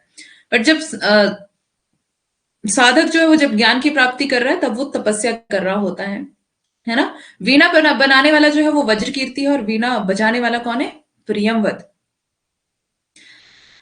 यहाँ पे ये दर्शाने की कोशिश की गई है कि ज्ञान प्राप्ति के पहले आप अलग किस्म के मनुष्य होते हैं, और जब ज्ञान प्राप्ति आपको हो जाती है, फिर आप एक डिफरेंट, एक अलग तरह के मनुष्य बन जाते हैं। ठीक है, इसलिए प्रियमवत को वज्र कीर्ति का पुनर्जीवन माना गया है। वज्र कीर्ति को जिंदगी भर साधते साधते किसी तरह ज्ञान प्राप्त हुआ, ज्ञान प्राप्ति के बाद पुनर्जन्म, इसे सिटोरी की अवस्था कहते हैं। सिटोरी की अवस्था में यहाँ कौन है? प्रियमवत है। ठीक है, तो ये बस ऐसे ही आपको बता दिया मैंने कि इसको, इतना टाइम नहीं है मेरे पास कि मैं यहाँ पे लिख के आपको बताऊं, या फिर तो आप इसको क्लास को रिपीट कर लेना दोबारा, ठीक है, क्योंकि हमें ये जल्दी जल्दी खत्म करना है और समय हमारे पास बहुत कम है, क्लासेस भी बहुत कम है। चलो, मैं इसको बहुत ज्यादा डीपली नहीं जाऊंगी, सिर्फ आपको कल की तरह जैसे मैंने आपको ऊपर ऊपर से स्टोरी समझाई थी, वैसे आज इसकी स्टोरी भी आपको समझाऊंगी, और बहुत ज्यादा मैं गहराई में नहीं जाने वाली हूँ, है ना।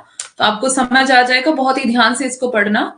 दो तरह की नजर, हाँ, नजरिया होता है वो, है ना। तो मतलब ध्यान से इसको समझना पढ़ना, क्योंकि आपको पता है कि रिसेंटली जो आपका एग्जाम हुआ है उसमें ये सीक्वेंस इसका पूछा गया था कि पहले क्या हुआ था इसमें, फिर बाद में क्या हुआ था। तो इसमें बहुत ज्यादा फिर कंफ्यूजन रहता है अगर आप इसको ढंग से नहीं पढ़ेंगे तो, ठीक है। और क्योंकि इसमें से एग्जाम में क्वेश्चन तो आएगा ही आएगा, ये तो 100% श्योर है, क्योंकि हर बार इसमें से क्वेश्चन आता ही है। तो ध्यान से पढ़ना। आ गए प्रियमवत केश कंबली गुफा गेह, राजा ने आसन दिया, कहा कृत कृत्य हुआ मैं तात पधारे आप, भरोसा है अब मुझको, साध आज मेरे जीवन की पूरी होगी। लघु संकेत समझ राजा का गण दौड़े, लाया साधे वीणा, साधक के आगे रख उसको हट गई। सभी की उत्सुक आंखें एक बार वीणा को लख टिक गई प्रियमवत के चेहरे पर। अब राजा ने क्या किया? राजा खड़े हो गए, राजा ने आसन दिया किसको? प्रियमवत। केश कंबली मतलब कैसे बालों वाले? कंबल जैसे बालों वाले, है ना। तो राजा खड़े हो गए और कहा कि मैं मतलब बहुत ही आनंदित हुआ, बहुत खुश हुआ कि आप पधारे हैं, और मुझे भरोसा है कि जो इच्छा मेरी थी कि मैं कोई ये वीणा जो है कोई बजा सके, इसको, इसका स्वर सुनने के लिए मेरे जीवन की एक इच्छा है कि मैं इसका स्वर सुनूं। तो लघु संकेत समझ राजा का गण दौड़े, सारे गण जो है वो दौड़े चले आए राजा का संकेत को समझकर। और क्या किया उन्होंने, क्यों आए वो दौड़ करके? असाध्य वीणा को लेकर के आए। असाध्य वीणा मतलब ऐसी वीणा जिसको कोई आज तक साध नहीं पाया है। तो साधक के आगे रख उसको हट गए, मीन्स प्रियमवत केश कमली के आगे उस वीणा को रखा और खुद कहाँ हो गए? वो साइड हो गए। और एक बार वीणा को लख टिक गई प्रियमवत के चेहरे पर, मीन्स सभी उत्सुकता से देख रहे हैं किसकी तरफ? प्रियमवत की तरफ, कि ये किस तरह से अब वीणा को बजाएंगे, क्योंकि बहुत सारे कलावंत आए थे, वो सब के सब फेल हो चुके हैं, कोई भी उसको बजा नहीं पाया है। यह वीणा उत्तराखंड के गिरी प्रांतर से घने वनों में जहां तपस्या करते हैं ब्रह्मचारी बहुत समय पहले आई थी। पूरा तो इतिहास ना जान सके हम, किंतु सुना है वज्र कीर्ति ने मंत्रपूत जिस अति प्राचीन किरीट तरु से इसे गढ़ा था, उसके कानों में हिमशिखर रहस्य कहा करते थे अपने। मतलब कह रहे हैं कि उत्तराखंड के प्रांत में, है ना, वहां के जंगलों से, घने वनों से, जहां पर तपस्या कौन करते थे? व्रतचारी, जो कि तपस्वी होते थे, जो व्रत करते थे और तपस्या करते थे, साधना, घोर साधना वनों में रह करके करते थे। उसी उत्तराखंड के वनों से जो है ये वीणा का निर्माण किया गया है। मीन्स वहां के ही एक पेड़ से वीणा का निर्माण किया गया। बहुत समय पहले आई थी ये वीणा, और पूरा इतिहास तो हमें नहीं पता है, किंतु क्या सुना है कि वज्रकीर्ति ने बहुत मंत्र पढ़ पढ़ के इस वीणा का निर्माण किया। प्राचीन किरीट तरु से। किससे बनी थी वीणा? किरीट तरु से, ठीक है, किरीट के वृक्ष से बनी थी। मीन्स प्राचीन था, वो बहुत पुराना था, और उस वृक्ष से इसे गढ़ा था। उसके कानों में हिमशिखर रहस्य कहा करते थे। कैसे? मतलब कि वो इतना ऊंचा पेड़ था, जो किरीट का वृक्ष था वो इतना ज्यादा ऊंचा था कि जो हिम के शिखर हैं वो भी कहा करते थे, रहस्य उसके कानों में कहा करते थे। मीन्स वो बहुत ही ज्यादा ऊंचा था, हिमालय के जो पर्वत थे उसको भी छूता था वो। आगे है, कंधों पर बादल सोते थे, उसकी करी शुंडों से डाले, हिमवर्षा से पूरे वनयूथों का कर लेती थी परित्राण। कोटर में भालू बसते थे, केहरी उसके वलकल से कंधे खुजलाने आते थे, और सुना है जड़ उसकी जा पहुंची थी पाताल लोक। मतलब कि वो कैसा था? मतलब बादलों को भी छूता था वो, कंधों पर उसके बादल सोते थे, मतलब इतना ज्यादा ऊंचा वो वृक्ष था। और करी शुंडों से डाले उसकी थी, मीन्स इतना ज्यादा वो पुराना हो चुका था। आपको पता है जब कोई बहुत ज्यादा पुराना वृक्ष होता है तो उसकी टहनियां कैसे हो जाती है? ऐसे गोल गोल गोल गोल हो जाती है, हाथी की सूंड की तरह मुड़ने लग जाती है ना। तो मतलब वो पहचान होती है कि वृक्ष जो है वो बहुत पुराना है। हिमवर्षा से पूरे वन यूथों का कर लेती थी परित्राण। कोटर में भालू बसते थे। मीन्स उस जंगल में क्या क्या था वो सब बता रहे हैं। केहरी उसके वलकल से कंधे कुचलाने आते थे, और सुना है जड़ उसकी जा पहुंची थी पाताल लोक। मतलब जड़ भी उसकी कहाँ थी? बहुत ज्यादा गहरी थी कि पाताल लोक में पहुंच गई थी। उसकी ग्रंथ प्रवण शीतलता से फण टिका नाग वासुकी सोता था। मीन्स वो इतना शीतल था कि जो वासुकी नाग है वो भी उसकी छाया में सोता था। उसी किरीट तरु से वज्रकीर्ति ने सारा जीवन, मतलब पूरी जिंदगी लग गई वज्रकीर्ति को उसको बनाने में, है ना। सारा जीवन उसे गढ़ा। हठ साधना यही थी, हठ साधना, है ना, हठ योग, जो कि बौद्धों से आया, क्योंकि ये भी कहीं ना कहीं बौद्धों के उससे ही ली गई है ना, जापानी चीनी लोक कथा जो हमने अभी पढ़ा था, है ना। तो ये हठ साधना आई कहां से थी? बौद्धों से ही आई थी, नाथों में आई फिर, है ना। तो हठ साधना यही थी कि साधक की वीणा पूरी हुई, साथ साधना साथ ही जीवन लीला। मतलब साधक की जो वीणा थी, जो वीणा बनाने की प्रक्रिया थी वो भी पूरी हुई, उनकी उस साधक की साधना भी पूरी हुई, और उसकी जीवन लीला भी पूरी हो गई, यानी कि वो मृत्यु भी हो गई उनकी, है ना। पूरा जीवन भी उसी वीणा को बनाते बनाते समाप्त हो गया। राजा रुके सांस लंबी लेकर फिर बोले, मेरे हार गए सब जाने माने कलावंत, सबकी विद्या हो गई अकारथ दर्प चूर। कोई ज्ञानी गुणी आज से ना साध सका, अब यह असाध्य वीणा ही ख्यात हो गई।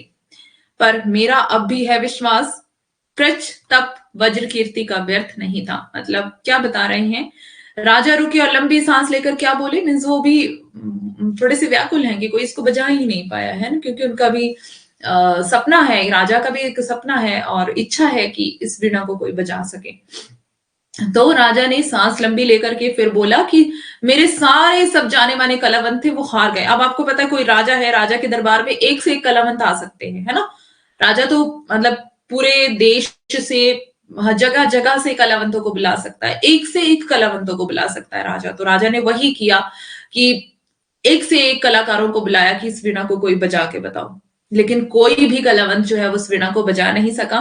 तो क्या कह रहे हैं यहाँ पर? मेरे हार गए सब जाने माने कलावंत, सबकी विद्या हो गई अकारथ दर्पचूर। मतलब सबकी विद्या जो है अकारथ हो गई, उसका कोई मतलब ही नहीं रहा, व्यर्थ हो गई वो, है ना। कोई ज्ञानी गुणी आज तक इसे नहीं साध सका, चाहे कितना भी ज्ञान हो उसके अंदर, कितना भी गुण हो, कोई भी इसको साध नहीं सका। अब यह असाध्य वीणा ही ख्यात होगी। मीन्स इसका नाम ही क्या पड़ गया? अब असाध्य वीणा पड़ गया, विख्यात हो गई इसी नाम से। फिर भी मेरा विश्वास है कि वज्रकीर्ति ने जिसको इस वीणा को बनाया तो व्यर्थ नहीं बनाया, बजेगी जरूर। वीणा बोले कि अवश्य, पर तभी इसे जब सच्चा स्वर सिद्ध गोद में लेगा, तात प्रियम बदलो यह सम्मुख रही तुम्हारे। वज्रकीर्ति की वीणा, यह मैं यह रानी, भरी सभा यह सब उदग्र पर्यत सुख, जन मात्र प्रतीक्षण मान। केश कंबली गुफा गेहने खोला कंबल, धरती पर चुपचाप बिछाया वीणा उस पर रख, पलक मूंद कर प्राण खींच करके प्रणाम स्पर्श छुअन से छुए तार। धीरे बोला राजन, पर मैं तो कलावंत नहीं, कलावंत हूं नहीं, शिष्य साधक हूं, जीवन के अनकहे सत्य का साक्षी। वज्र कीर्ति प्राचीन कीट तरु, अभिमंत्रित वीणा, ध्यान मात्र इनका तो गदगद विह्वल कर देने वाला है। चुप हो गया प्रेमवत, सभा भी मौन हो रही। वाद्य उठा साधक ने गोद रख लिया, धीरे धीरे झुक उस पर, तारों पर मस्तक टेक दिया। सभा चकित थी, अरे प्रियंवत क्या सोता है? केश कंबले अथवा होकर पराभूत झुक गया वाद्य पर। वीणा सचमुच क्या है असाध्य? पर उस स्पंदित सन्नाटे में मौन प्रियंवत साध रहा था। वीणा नहीं, स्वयं अपने को शोध रहा था। सघन निविड़ में वह अपने को सौंप रहा था उसी किरीट तरु को। अब देखते हैं पीछे से क्या कह रहा है राजा। वीणा बोलेगी, अवश्य जरूर बोलेगी वीणा, जरूर बजेगी वीणा, पर तभी तभी बजेगी जब इसको सच्चा स्वर से अपनी गोद में लेगा, और जब कोई सच्चा व्यक्ति, कोई सच्चा साधक इसे साधेगा, है ना। तो क्या बोल रहे हैं, लो प्रियंवत, ये वीणा जो है तुम्हारे सम्मुख है, वज्रकीर्ति की वीणा है। यह मैं, मतलब मैं यहाँ पर हूँ, रानी भी इधर है, और पूरी सभा जो भरी पड़ी है वो सब यहाँ पर ही है। क्यों यहाँ पर है? कि इस वीणा का स्वर सुनने के लिए। सब उदग्र है, परिउत्सुक है, मीन सब उत्सुक है सुनने के लिए, उत्साहित है। जन्मात्र प्रतीक्षमान, केश कंबली गुहा गेह ने खोला कंबल। अब क्या किया, जिस जो कंबल ओढ़ा हुआ था उसको खोल दिया और धरती पर चुपचाप बिछाया। कंबल बिछाया पहले, फिर वीणा उस पर, उस कंबल पर रख दी बड़े ही आदर के साथ। पलक मूंद कर प्राण खींच, अब क्या करके प्रणाम, मतलब वीणा को प्रणाम किया। अस्पर्श छुअन से छुए तार, मीन्स बड़े ही धीरे से, कोमलता से उसके तार छुए और धीरे बोला। क्या बोला? राजन, पर मैं तो कलावंत हूं नहीं। मतलब राजा को कह रहा है कि मैं तो कोई कलावंत नहीं हूं। आपके दरबार में, आपके महल में जरूर बड़े बड़े कलावंत आए होंगे, लेकिन मैं तो कलावंत नहीं हूं। मैं क्या हूं? एक शिष्य हूं, एक साधक हूं। मीन्स वो अपने आप को क्या कर रहा है? शून्य कर रहा है, जीरो कर रहा है कि मैं कुछ नहीं हूं, है ना। मीन्स अहम को त्याग करके जीवन के अनकही सत्य का साक्षी हूं। वज्र कीर्ति प्राचीन किरीट तरु, अभिमंत्रित वीणा, ध्यान मात्र इसका तो, इनका तो गदगद विह्वल कर देने वाला है। तो अब क्या हो गया? चुप हो गया प्रियंवत, सभा भी मौन रही। प्रियंवत भी चुप है, सभा भी चुप है, क्योंकि अब सभा तो देख रही है कि प्रियंवत क्या करेगा, है ना। वाद्य उठा साधक ने गोद रख लिया। अब वाद्य यंत्र को उठा करके क्या किया प्रियंवद ने? अपनी गोद में रख लिया और धीरे धीरे झुक कर उस पर, उसके तारों पर मस्तक टेक दिया। मीन्स धीरे धीरे उसके ऊपर झुका, वीणा के ऊपर, और उसकी वीणा के जो तार थे उस पर क्या कर दिया? मस्तक टेक दिया। और सभा चकित थी। क्या कह रही है सभा? अरे प्रियंवद क्या सोता है? मीन्स प्रियंवद क्या सो रहा है वीणा के ऊपर सिर रख के? केश कंबली अथवा होकर पराभूत झुक गया वाद्य पर। मतलब कि जो केश कंबली है वो क्या कर गया? वाद्य यंत्र पर झुक गया है। वीणा सचमुच क्या असाध्य है? मतलब सचमुच ये असाध्य वीणा, सचमुच इसको कोई नहीं बजा सकता है क्या? मतलब सभा आपस में बातें कर रही है। पर उस स्पंदित सन्नाटे में मौन प्रियंवत साध रहा था वीणा। मतलब कि अब जो प्रियंवत है वो चुपचाप है, मौन है, और तारों पर मस्तक टेक करके वो अपने मीन्स क्या कर रहा है? अपने आप को शून्य कर रहा है। तो यहाँ पे बता रहे हैं कि वो तो वीणा को साध रहा था, नहीं स्वयं अपने को शोध रहा था। तो पूछा, मतलब सवाल है यहाँ पर कि वो क्या कर रहा था? क्या वीणा को साध रहा था? नहीं, वो क्या कर रहा था? स्वयं को शोध रहा था, स्वयं की खोज कर रहा था कि मैं हूं क्या। क्योंकि इंसान को सबसे पहले अपनी खोज करनी पड़ती है ना, कि मैं क्या हूं। कई बार हम अपने आप को कुछ एक्स्ट्रा ही समझने लग जाते हैं, कई बार हम ओवर ही समझने लग जाते हैं, और मतलब ओवर क्लेवर हम बनते हैं, ओवर क्या बनते हैं हम? बुद्धिमान हम सबसे ज्यादा है, हमसे ज्यादा कोई नहीं है ना। लेकिन यहाँ पर वो क्या कर रहा है? अपने आप को शोध रहा है, अपने आप को खोज रहा है कि मैं क्या हूं, मेरे अंदर क्या है, मैं ये कर सकता हूं, नहीं कर सकता हूं, है ना। सघन निविड़ में वह अपने को सौंप रहा था उस किरीट तरु को। तो अब क्या कर रहा है वो? किरीट तरु को अपने आप को सौंप रहा है वो, क्योंकि उसको पता चल गया कि मैं तो कुछ भी नहीं हूं, है ना। कौन प्रियंवद है कि दम कर इस आमंत्रित कारू वाद्य के सम्मुखावे? कौन बजावे यह वीणा जो स्वयं एक जीवन भर की साधना रही? भूल गया था केश कंबली राजसभा को कंबल पर, अभिमंत्रित एक अकेलेपन में डूब गया था, जिसमें साक्षी के आगे था जीवित वही किरीट तरु, जिसकी जड़ वासुकी के फंड पर थी आधारित। यहाँ पे क्या बता रहे हैं? कौन प्रियंवद है कि दम कर इस अभिमंत्रित कारू वाद्य के सम्मुख आवे? मीन्स कौन बजा सकता है इसको? कौन इसके सम्मुख आ सकता है ना? कोई भी नहीं, क्योंकि ये वीणा कैसी है? ये स्वयं ही जीवन भर की, किसी व्यक्ति के जीवन भर की साधना है। उसने पूरा जीवन उसके ऊपर लगा दिया है, साधना कर करके, मंत्र पढ़ के, और पूरी वो भक्ति कर करके क्या कर दिया है? पूरा जीवन लगा दिया है। तो भूल गया था कि जो केश कंबली है वो राजसभा को भूल गया, वो भूल गया था कि मैं एक दरबार में बैठा हूँ, राजा रानी मेरे सामने है, सभा मेरे सामने, वो सब कुछ भूल गया। और सब कुछ भूल करके वो क्या कर रहा है, अपने आप को शून्य कर रहा है ना। कंबल पर अभिमंत्रित एक अकेलेपन में डूब गया था, मतलब कि वो ऐसा लग रहा है उसको कि मैं बिल्कुल मतलब परमात्मा के साथ मेरा मिलन हो चुका है और मैं बिल्कुल अकेला हूं, कोई नहीं है। और जिसमें साक्षी के आगे था जीवित वही किरीट तरु, जिसकी जड़ वासुकी के फण पर थी आधारित। मीन्स उसकी जड़ें कहाँ थी, पाताल लोक में पहुंचती थी, और वासुकी का जो नाग है वो भी इसकी छाया में सोता था, ऐसा हमने पीछे पढ़ा था अभी। जिसके कंधों पर बादल सोते थे और कान में जिसके हिमगिरी कहते थे अपने रहस्य, मतलब जो बादल थे वो भी, मीन्स वो इतनी उसकी ऊंचाई थी कि वो बादलों को छूता था और ऐसा लगता था कि उसके कंधों पर बादल सो रहे हैं। और कान में जिसके हिमगिरी कहते थे अपने रहस्य, मीन्स जो बर्फ के पहाड़ थे वो भी अपने रहस्य उसके कानों में कहते थे। संबोधित कर उस तरु को करता था नीरव एकालाप प्रियमवद, ओ विशाल तरु सत सहस्त्र पल्लवन पतझरों ने जिसका नित रूप संवारा। कितनी बरसातों कितने खद्योतों ने आरती उतारी, दिन भौरे कर गए कुंजरित। मतलब बहुत से भौरे भी मतलब पूरी गुंजार करते थे उस वृक्ष पर, वो इतना बड़ा विशाल तरु था। और जो सैकड़ों पतझड़ उसमें आए होंगे, है ना, सैकड़ों मौसम उसने देखे होंगे। तो मतलब कितना पुराना वो वृक्ष था। रातों में झिल्ली ने रातों में झिल्ली ने अंथक मंगल गान सुनाए। साल सवेरे अनगिन अनचीने खगकुल की मोद भरी क्रीड़ा, काकली डाली डाली को कंपा गई, ओ दीर्घकाय, ओ पूरे झारखंड के अग्रज। उत्तर प्रदेश के पढ़ा था ना हमने, उत्तर प्रदेश के जंगलों में, तो मतलब झारखंड के अग्रज, तात सखा गुरु आश्रय ताता महच्छाय, ओ व्याकुल मुखरित वन ध्वनियों के वृंदगान के मूर्त रूप, मैं तुझे सुनूं देखूं ध्याऊं अनिमेष स्तब्ध संयुत निर्वाक। कहाँ साहस पाऊं छू सकूं तुझे, तेरी काया को छेद बांध कर रची गई वीणा को। किस स्पर्धा से हाथ करें आघात छीनने को तारों से। तो क्या बता रहे हैं कि रात को झिल्ली और ने कितने मंगल गान सुनाए होंगे उसके ऊपर बैठ करके, और सांझ सवेरे कितने ही पक्षी, अनगिनत पक्षी जो है उसके ऊपर आते होंगे और अपनी मोद भरी क्रीड़ा करते होंगे, खुशी से आनंद से उसके ऊपर क्रीड़ा करते होंगे, है ना। डाली डाली कांपती होगी और हिलती होगी। तो बता रहे हैं कि मीन्स वो क्या क्या कह रहा है उस वृक्ष को, है ना, वृंदगान के मूर्त रूप में तुझे सुनूं, मतलब मैं तुझे सुनूं और तुझे ध्याऊं, क्योंकि तू क्या है, बहुत ही पावरफुल है, बहुत ही पुराना है।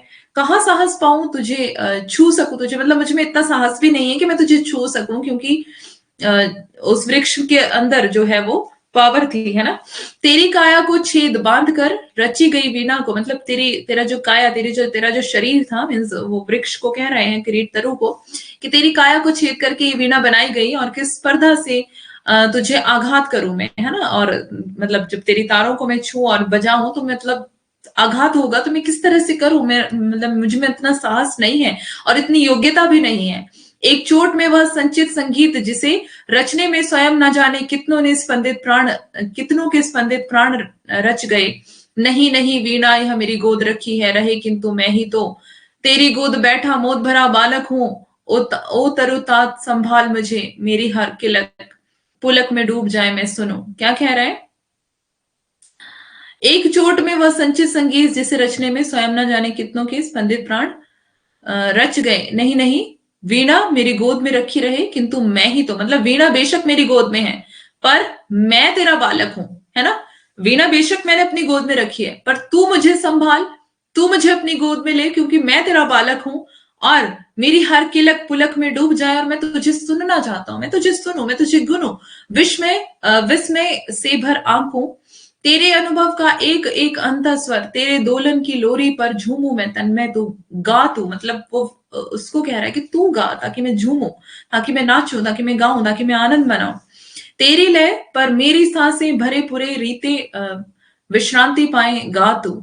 यह वीणा रखी है तेरा अंग अपंग, किंतु अंगी तू अक्षत आत्मभरित रसविद तू गा। मेरे अंधियारे अंतस में आलोक जगा, स्मृति का श्रुति का तू गा तू गा तू गा। हाँ मुझे स्मरण है, बदली कौन पत्तियों पर वर्षा बूंदों की पटपट, घनी रात में महुए का चुपचाप टपकना, चौके खगशावक की चिहुक, शिलाओं को दुलराते वन झरने के द्रुत लहरीले जल का कल निनाद कुहरे में छनकर आती। ये वाली जो पंक्तियां हैं देख लेना, इंपॉर्टेंट है, बहुत बार पूछी गई हैं ये वाली। हाँ मुझे स्मरण है, यहां से देख लेना। हाँ मुझे स्मरण है बदली कौंध पत्तियों पर वर्षा बूंदों की पटपट, घनी रात में महुए का चुपचाप टपकना। मतलब ये बता रहा है कि मुझे वो भी स्मरण है जब ये जो किरीट का तरु था, जब बदली आती थी और जिस तरह से जो बारिश होती थी और पत्तियों के ऊपर से टप टप जो है बूंदे बहती थी, घनी रात में महुए का चुपचाप टपकना, और मतलब रात को जो महुआ होता है वो टपक रहा होता है। ये आपको ज्यादा पता होगा क्योंकि आपके उधर महुआ होता है ना। चौंके खग शावक की चीहूक, शिलाओं को दुलराते वन झरने के द्रुत लहरीले जल का कल निनाद कोहरे में छनकर आती। पार्वती गांव के उत्सव ढोलक की थाप, गडरियों की अनसुनी बांसुरी, कटफोड़े का ठेका, फुलसंगनी की आतुर फुरकन। ये भी देख लेना पंक्तियां ना। ओस बूंद की ढरकन इतनी कोमल तरल की, झरते झरते मानो हर सिंगार का फूल बन गई। भरे शरद के ताल लहरियों के सरसर ध्वनि, कुंजों का क्रिंकार, कांत लंबी टिटिब की। पंख युक्त सायक सी हंस बला का, चीड़ वनों में गंध अंध, उन्मत्त पतंग की जहां तहां टकराहट। जल प्रपात का प्लुत एक स्वर, झिल्ली दादुर कोकिल चातक की झंकार, पुकारों की यति में। संस्कृति की साए साए, हाँ मुझे स्मरण है दूर पहाड़ों से काले मेघों की बाढ़, हाथियों का मानो चिंगाड़ रहा हो यूथ मतलब ग्रुप, हाथियों का एक ग्रुप है ना। तो ये पूरा बता रहे हैं कि उन वनों में कैसा कैसा क्या क्या चीजें पाई जाती थी और कैसे कैसे बारिश होती थी, किस तरह से मौसम बदलते थे, हर एक चीज का यहाँ पे वर्णन है। कैसे मेंढक वहां पे होते थे ना, हाथी कैसे हाथियों का ग्रुप जो है पूरा कैसे वहां से जाता था। घर घराहट चढ़ती बहिया की, रेतीले कगार का गिरना, छप छपाड़, झंझा की फुफकार, तप्त पेड़ों का अररा कर टूट कर गिरना। ये पंक्तियां भी देखते रहना साथ में। ओले की कर्री चपत, जमे पाले से तनी कटारी सी सूखी घासों की टूटन, ऐंठी मिट्टी का स्निग्ध घाम में धीरे धीरे रिसना, हिम तुषार के फाहे धरती के घावों को सहलाते चुपचाप, घाटियों में भरती गिरती चट्टानों की गूंज, कांपती मंद्र गूंज अनुगूंज, सांस खोई सी धीरे धीरे नीरव। मुझे स्मरण है हरी तलहटी में छोटे पेड़ों की ओट ताल पर बंधे समय वन पशुओं की नानाविध आतुर तृप्त पुकारें, गर्जन घुरघुर, चीख भूख हुक्का चिचियाहट, कमल कुमुद पत्रों पर चोर पैर द्रुत धावित, जल पंछी की चाप थाप दादुर की चकित छलांगों की, पंथी के घोड़े की टाप अधीर, अचंचल धीर थाप भैंसों की भारी खुरकी। मुझे स्मरण है उजक क्षितिज से किरण भोर की पहली, जब तकती है ओस बूंद को उस क्षण की सहसा चौंकी से सिहरन, और दोपहरी में जब घास फूल अनदेखे खिल जाते हैं, मौमाखियां असंख्य झूमती करती हैं गुंजार, उस लंबे विलंबे क्षण का तंद्रालस ठहराव। और सांझ को जब तारों की तरल कंपकपी स्पर्शहीन झरती है, मानो नभ के तरल नयन ठिठकी निसंख्य सवत्सा युवती माताओं के आशीर्वाद, उस संधि निमिष की पुलकन लियमान। मुझे स्मरण है और चित्र प्रतीक स्तब्ध विजड़ित करता है मुझको, सुनता हूं मैं पर हर स्वर कंपन लेता है मुझको, मुझसे शोक वायु सा नाद भरा मैं उड़ जाता हूं। मुझे स्मरण है पर मुझको मैं भूल गया, सुनता हूं मैं, मतलब मुझे सब स्मरण है पर मैं अपने आप को भूल गया हूं, है ना। अपने आप को वही भूलता है जिसने अहम छोड़ दिया, अहंकार घमंड छोड़ दिया है। और जिसके अंदर घमंड है वो अपने आप को कभी नहीं भूलता, वो अपने आप को ही बोलता है कि मैं ही हूं, मैं ही हूं, मैं ही हूं, जो भी हूं मैं ही कर सकता हूं, है ना। पर मैं मुझसे परे शब्द में लिए मान, मैं नहीं, नहीं मैं कहीं नहीं, मतलब एक बहुत बड़ी यहाँ पे बात कि मैं नहीं हूं, नहीं नहीं मैं कहीं भी नहीं हूं, मैं कुछ भी नहीं हूं।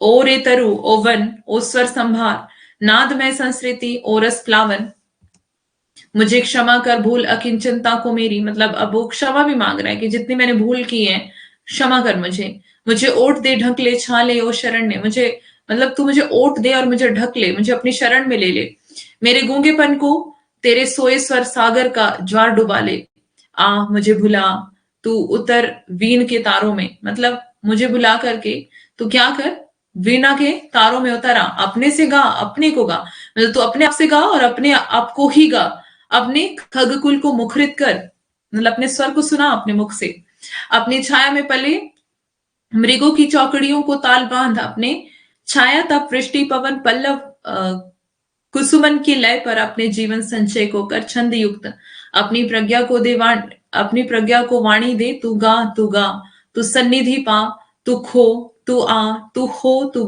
गा, मीन्स तू ही कर सब कुछ, क्योंकि मैं कुछ नहीं कर सकता, है ना। तू ही गा, तू ही सुना अपने स्वर को, मैं कुछ नहीं कर सकता क्योंकि मैं कुछ भी नहीं हूं, आई एम नथिंग। अब क्या हो गया, जैसे वो उस किरीट तरु से बातचीत कर रहा है प्रियंवत, तो क्या हो गया, राजा जागे। समाधिस्थ संगीतकार का हाथ उठा था, कांपी थी उंगलियां, अलस अंगड़ाई लेकर मानो जाग उठी थी वीणा। किलक उठे थे स्वर शिशु, नीरव पद रखता जालिक मायावी, सधे करों से धीरे धीरे धीरे डाल रहा था जाल हीम तारों का, सहसा वीणा झंझना उठी, संगीतकार की आंखों में ठंडी पिघली ज्वाला सी झलक गई। अब क्या हो गया, संगीतकार का हाथ उठा और उंगलियां कांप रही थी। संगीतकार कौन है, प्रियंवत केश कमली, अलस अंगड़ाई लेकर, मतलब ऐसा लग रहा था कि आलस में अंगड़ाई से लेकर के मानो वीणा एकदम से जाग उठी, जैसे सोई थी वहां, है ना। किलक उठे थे स्वर शिशु, मतलब शिशु के स्वर किलक उठे, नीरव पद रखता जालिक माया विसधे कनों से धीरे धीरे धीरे डाल रहा था हिम तारों का, सहसा वीणा झंझना उठी। जैसे वो धीरे धीरे उसके तारों को स्पर्श कर रहा था, तो एकदम से क्या हो गया, वीणा झंझना उठी, वीणा बच गई। संगीतकार की आंखों में ठंडी पिघली ज्वाला से झलक गई। रोमांच एक बिजली सा सबके तन में दौड़ गया, रोमांच एक बिजली सा सबके तन में दौड़ गया। कैसे, क्यों, क्योंकि वीणा बज गई है। वो असाध्य वीणा जिसको कोई भी आज तक साध नहीं पाया था, जिसका स्वर सुनने के लिए लोग जो है वो मतलब उत्सुक थे कि कब बजेगी ये वीणा, है ना। अवतरित हुआ संगीत स्वयंभू, जिसमें सोता है अखंड ब्रह्मा का मौन, और शेष प्रभा में डूब गए सब एक साथ, सब अलग अलग एकाकी पार तेरे। राजा ने अलग सुना, जय देवी यश गाए, वरमाला लिए गाती थी मंगल गीत। अब क्या बता रहे हैं कि जब वीणा बजी तो सबने अलग अलग अपना अपना संगीत सुना। क्या क्या सुना, जिसको जैसा जैसा, जिसकी जैसी जैसी भावना, जैसी जैसी विचारधारा थी, जैसा हमने पीछे देखा था। राजा ने क्या सुना, राजा ने अलग सुना, क्या, कि राजा की जय हो रही है, और वरमाला लिए हुए मंगल गीत गाते हुए मीन्स मेरा क्या हो रहा है, आदर हो रहा है। दुदुम्बी दूर कहीं बसती थी, राज मुकुट सहसा हल्का हो आया था। मीन्स अब राजा को ऐसा लग रहा था कि जो राज मुकुट है, मीन्स वो बहुत ही हल्का हो गया, अचानक से हल्का हो गया वो। मीन्स जो राजपाट का जो भार था मेरे सिर पर, ऐसा लगा जैसे किसी ने हल्का कर दिया उसको। क्योंकि एक राजा है तो राजा के ऊपर सारी रिस्पॉन्सिबिलिटीज होती है, जिम्मेदारियां होती हैं, तो मीन्स उन जिम्मेदारियों का बोझ रहता है। तो ऐसा लगा कि किसी ने वो बोझ जो है वो उठा लिया, वो हल्का कर दिया हो, मानो हो फूल सिरिस का। ऐसा लगा वो राज मुकुट जैसे शिरिस का फूल सिर पे रखा हुआ है। ईर्ष्या महत्वाकांक्षा द्वेष चटुता सभी पुराने लुगड़े से झड़ गए। मीन्स जो ईर्ष्या जलन इंसान के अंदर रहती है, वो सब क्या हो गई, झड़ गई, निकल गई, मतलब क्या हो गया, साइड हो गई वो चीजें। निखर आया था जीवन कांचन, अब मतलब सोने की तरह जीवन निखर गया। धर्म भाव से जिसे निछावर कर वह कर देगा, मतलब वो बोल रहा है कि उस जीवन को क्या करेगा, धर्म भाव से निछावर करेगा, यानी कि जनता के हित के लिए ही वो उस जीवन को प्रयोग करेगा, समर्पित करेगा। अब ये राजा ने तो इतना सुना, अब रानी ने क्या सुना, रानी ने अलग सुना। छटती बदली में एक कौंध गई, कौंध कह गई, तुम्हारे ये मणिमाणक कंठहार पट वस्त्र मेखला किंकिणी, सब अंधकार के कण हैं, ये आलोक एक है। मतलब रानी को क्या सुनाई दे रहा है कि जो तुमने ये मणिमाणक के जो हार कंठहार पहने हैं, और सुंदर सुंदर तरह तरह के राजपाट के वस्त्र पहने हैं, और जो तरह तरह की मालाएं जो गले में पहनी हुई हैं, ये क्या है, सब अंधकार के कण हैं, कुछ नहीं है ये। प्यार अनन्य उसी की विद्युलता घेरती रहती है, रसभार मेघ को थिरिक उसी की छाती पर, उसमें छिपकर सो जाती है। आश्वस्त सहज विश्वास भरी रानी उस एक प्यार को साधेगी। मतलब उसको लगा कि मुझे प्यार करना चाहिए, है ना, जनता से, लोगों से ऐसा प्यार जैसे एक बच्चे से किया जाता है। तो रानी का एक कर्तव्य रहता है कि वो जनता को क्या समझे, बच्चों की तरह प्यार करे। तो अब क्या करेगी, एक प्यार को साधेगी। सबने भी अलग अलग संगीत सुना, पूरी सभा वहां पर बैठी थी, अब सबने अलग अलग संगीत सुना। इसको वह कृपा वाक्य था प्रभुओं का, उसको आतंक मुक्ति का आश्वासन, किसी को प्रभुओं की कृपा सुनाई दी जिसको वैसी जरूरत थी। आतंक मुक्ति का आश्वासन मीन्स किसी को जो भय था, आतंक था, उससे मुक्ति का आश्वासन मिला कि हाँ अब वो डर, वो भय जो है मेरे जीवन से जा चुका है।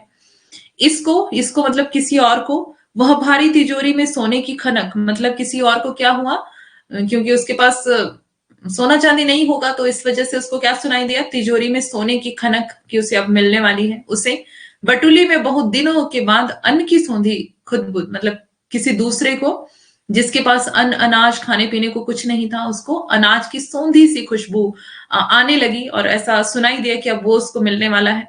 किसी एक को नई वधू की सहमी सी पायल ध्वनि, मीन्स उसकी शादी नहीं हुई थी तो उसको क्या सुनाई दिया, नई दुल्हन की, नई वधू पत्नी की एक सहमी सी पायल की ध्वनि सुनाई दी। किसी दूसरे को शिशु की किलकारी, जिसके पास बच्चा नहीं था उसको शिशु की किलकारी सुनाई दी। किसी एक को जाल फंसी मछली की तड़पन, एक अपर को चहक मुक्त नभ में उड़ती चिड़िया की, है ना, एक को मतलब एक अपर को चहक मुक्त नभ में उड़ती चिड़िया की, मीन्स वो जो चिड़िया थी जो किसमें थी, पिंजरे में थी, कैद थी, गुलामी में थी, अब वो आजाद हो चुकी है। एक तीसरे को मंडी की ठेलम ठेल ग्राहकों की अस्पर्धा भरी बोलियां, मीन्स जो एक दुकानदार है उसको क्या सुनाई दे रहा, बिक्री हो रही है, बढ़िया। चौथे को मंदिर की ताल युक्त घंटा ध्वनि, और पांचवे को लोहे पर सधे हथौड़े की समझोटे, और छठे को लंगर पर कसमसा रही नौका पर लहरों की अविराम थपक, बटिया पर चमरौधे की रुंधी चाप सातवें के लिए, और आठवें को कुलिया की कटी मेड़ से बहते जल की छुलछुल, इसे गमक नट्टिन की एड़ी के घुंघरू की, उसे युद्ध का ढोल, है ना, किसी को युद्ध का ढोल सुनाई दे रहा है, किसी को एड़ी की घुंघरू की ध्वनि सुनाई दे रही है। इसे संजा गोधुली की लघु टुन टुन, उसे प्रलय का डमरूनाद, इसको जीवन की पहली अंगड़ाई, पर उसको महाभृंज विकराल काल, सब डूबे तिरे झिपे जागे हो रहे वंशवद स्तब्ध, इयत्ता सबकी अलग अलग जागी, संगीत हुई पा गई विलय, वीणा फिर मूक हो गई। अब वीणा यहाँ पे क्या हो गई, मूक हो गई। सबको अलग अलग सुनाई दिया संगीत, जिस जिसको जैसी जैसी जरूरत थी, और क्या हो गया, वीणा मौन हो गई।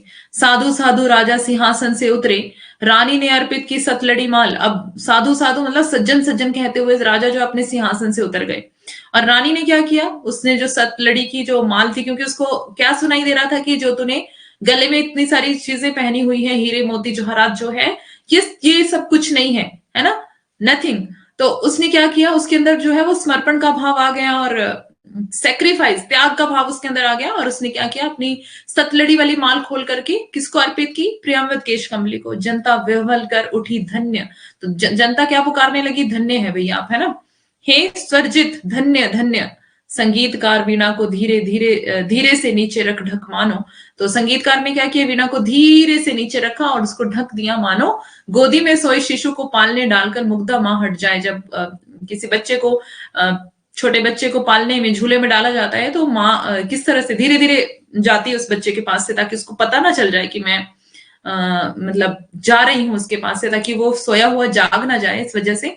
तो वैसे ही वो क्या करता है, धीरे से गोदी से वीणा को उठा करके नीचे रखता है, और उस तरह से जैसे शिशु को पालने में डालकर मुग्धा मां हट जाए, दीठ से दुलारती उठ खड़ा हुआ, बढ़ते राजा का हाथ उठा, करता आवर्जन बोला, श्रेय नहीं कुछ मेरा, मैं तो डूब गया था स्वयं शून्य में, वीणा के माध्यम से अपने को मैंने सब कुछ को सौंप दिया था, सुना आपने जो वह मेरा नहीं। ये कविता से क्या सीख मिलती, कुछ समझ नहीं आ रहा, इतनी देर से मैं समझा रही हूं भाई, क्यों समझ नहीं आ रहा, हाँ ध्यान है आपका क्लास में। श्रेय नहीं कुछ मेरा, मैं तो डूब गया था शून्य में। अब यहाँ पे क्या बोल रहा है प्रियंवद केश कमली कि मेरा श्रेय नहीं है इसमें कुछ भी, मुझे श्रेय मत दीजिए कि मैंने वीणा बजाई है ना। और अगर हमसे कोई ऐसा काम होता जो असाध्य होता, किसी से भी नहीं हो पाता, तो और हम क्या, हमारे अंदर घमंड आ जाता, ओ हाँ मैंने किया है ना, हम अपने आप को कुछ समझने लग जाते। लेकिन प्रियंवद ने यहाँ क्या कहा, श्रेय नहीं कुछ मेरा, मैं तो डूब गया था शून्य में, वीणा के माध्यम से अपने को मैंने सब कुछ को सौंप दिया था, सुना आपने जो वह मेरा नहीं, मतलब जो मैंने अपने आप को सब सौंप दिया, वीणा के माध्यम से अपने आप को मैंने सब कुछ को सौंप दिया, और जो आपने सुना है संगीत वो मेरा नहीं है, वो किसका है? ना वीणा का था, वो वीणा का भी स्वर नहीं था। वह वह तो सब कुछ वह तो सब कुछ की तथता थी, महाशून्य, वह महामौन, अविभाज्य, अनाप्त, अद्रवित, अप्रमेय, जो शब्दहीन सब में गाता है।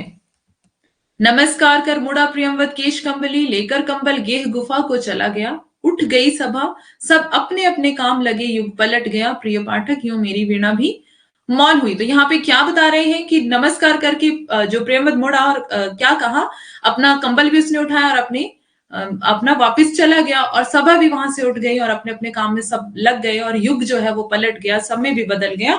तो यहाँ पर कवि क्या कह रहे हैं कि प्रिय पाठक यूं मेरी वीणा भी मौन हुई, मीन्स अब क्या हुआ, मेरी कहानी भी खत्म हो गई और कविता भी खत्म हो गई, और वीणा भी जो है, जो असाध्य वीणा थी वो भी साध्य हो गई, बच गई, है ना। तो यहां पे हमें क्या सीख मिलती है, पहले हम इसको यहां से देख लेते हैं सारांश। कविता में कवि का उद्देश्य कथा कहना नहीं है, अगर आपको लग रहा है कि कथा कहना है ना, तो उनका उद्देश्य सत्य को व्यक्त करना है। इसलिए असाध्य वीणा वर्णात्मक कविता ही नहीं वरन एक प्रतीकात्मक कविता है। कविता का घटनाक्रम, पात्र, प्रियंवद, असाध्य वीणा, उसके संगीत, किरीट, तरु, राजा रानी तथा अन्य जन आदि सब प्रतीक हैं। कविता में यह प्रतीत होता है कि जीवन का एक मूल सत्य है जिसे शब्दों में व्यक्त नहीं किया जा सकता। प्रियंवद जीवन के अनकहे सत्य का साक्षी भर है। किरीट तरु में सारा वन समाया हुआ है, अतः वीणा में जो भी संगीत है वह स्वयंभू है, अखंड है, ब्रह्मा का अशेष प्रभा में मौन है। वीणा के संगीत में से जो संगीत सत्य प्रकट होता है वह ना प्रियंवद का है ना वीणा का, वस्तुतः वह तो सब कुछ की तथता थे। तो मतलब वो हमने शुरू में पढ़ा था कि वो क्या था, वीणा का जो संगीत था वो ईश्वर का एक मतलब अभिव्यक्ति थी, है ना, परमात्मा की अभिव्यक्ति थी। तो इससे क्या हमें सीख मिलती है, पहले मैं आपके कमेंट पढ़ लूं। आत्म का त्याग करना, अहंकार, लोभ, मोह, गलत काम का त्याग करना, समर्पण, आत्मत्याग, अहंकार, मोह, माया का त्याग। गुड। तो यहां पर हमने सबसे पहले कविता में क्या पढ़ा था, अहम का विसर्जन। मैंने आपको लिख के इधर बताया था, अहम का विसर्जन, है ना।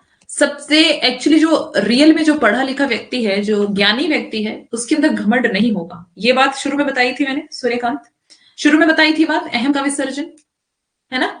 घमंड को त्याग देना, घमंड को छोड़ देना, घमंड से दूर हो जाना, अपने आप को कुछ समझना, मैं हूं, मैंने किया, मैं कर सकता हूं, सिर्फ मैं ही हूं, मेरे बिना कुछ नहीं हो सकता, है ना। मैंने पूरे आकाश को थाम रखा, पूरी धरती को थाम रखा है, पूरे घर को मैंने ही चलाया हुआ है, पूरे पूरे भारत देश को मैंने ही चलाया हुआ है। ये हमारे अंदर रहती हैं ये बातें, है ना। तो एक्चुअल में जो किसी मनुष्य को ज्ञान की प्राप्ति हो जाती है तो उसके अंदर से सबसे पहले क्या जाता है, घमंड, अहंकार। तो अहंकार का विसर्जन इस कविता का मूल उद्देश्य है, ठीक है। तो ये सब आपको सीखने को इससे मिला होगा, बहुत कुछ और भी बहुत सारी चीजें हैं इसमें, तो अब देख लेना इसको, इंपॉर्टेंट है और इसमें से सवाल आता ही आता है। पिछली बार इसमें से कुछ पंक्तियां पूछी गई थी कि पहले कौन सी पंक्ति आएगी, बाद में कौन सी, तो वो ध्यान में रख लेना, ठीक है। इसकी स्टोरी आपको पूरी सुना दी है, तो कौन सा अगर आपको सीक्वेंस भी लगाने को आएगा तो आपको ध्यान रहना चाहिए, है ना। अगर क्लास रिपीट करनी होगी कर लेना, बाकी नोट्स आपको मिल जाएंगे क्लास के बाद, तो नोट्स भी आप पढ़ लेना, ठीक है। हाँ, अभी मैं क्लास के बाद नोट्स डाल दूंगी, ओके।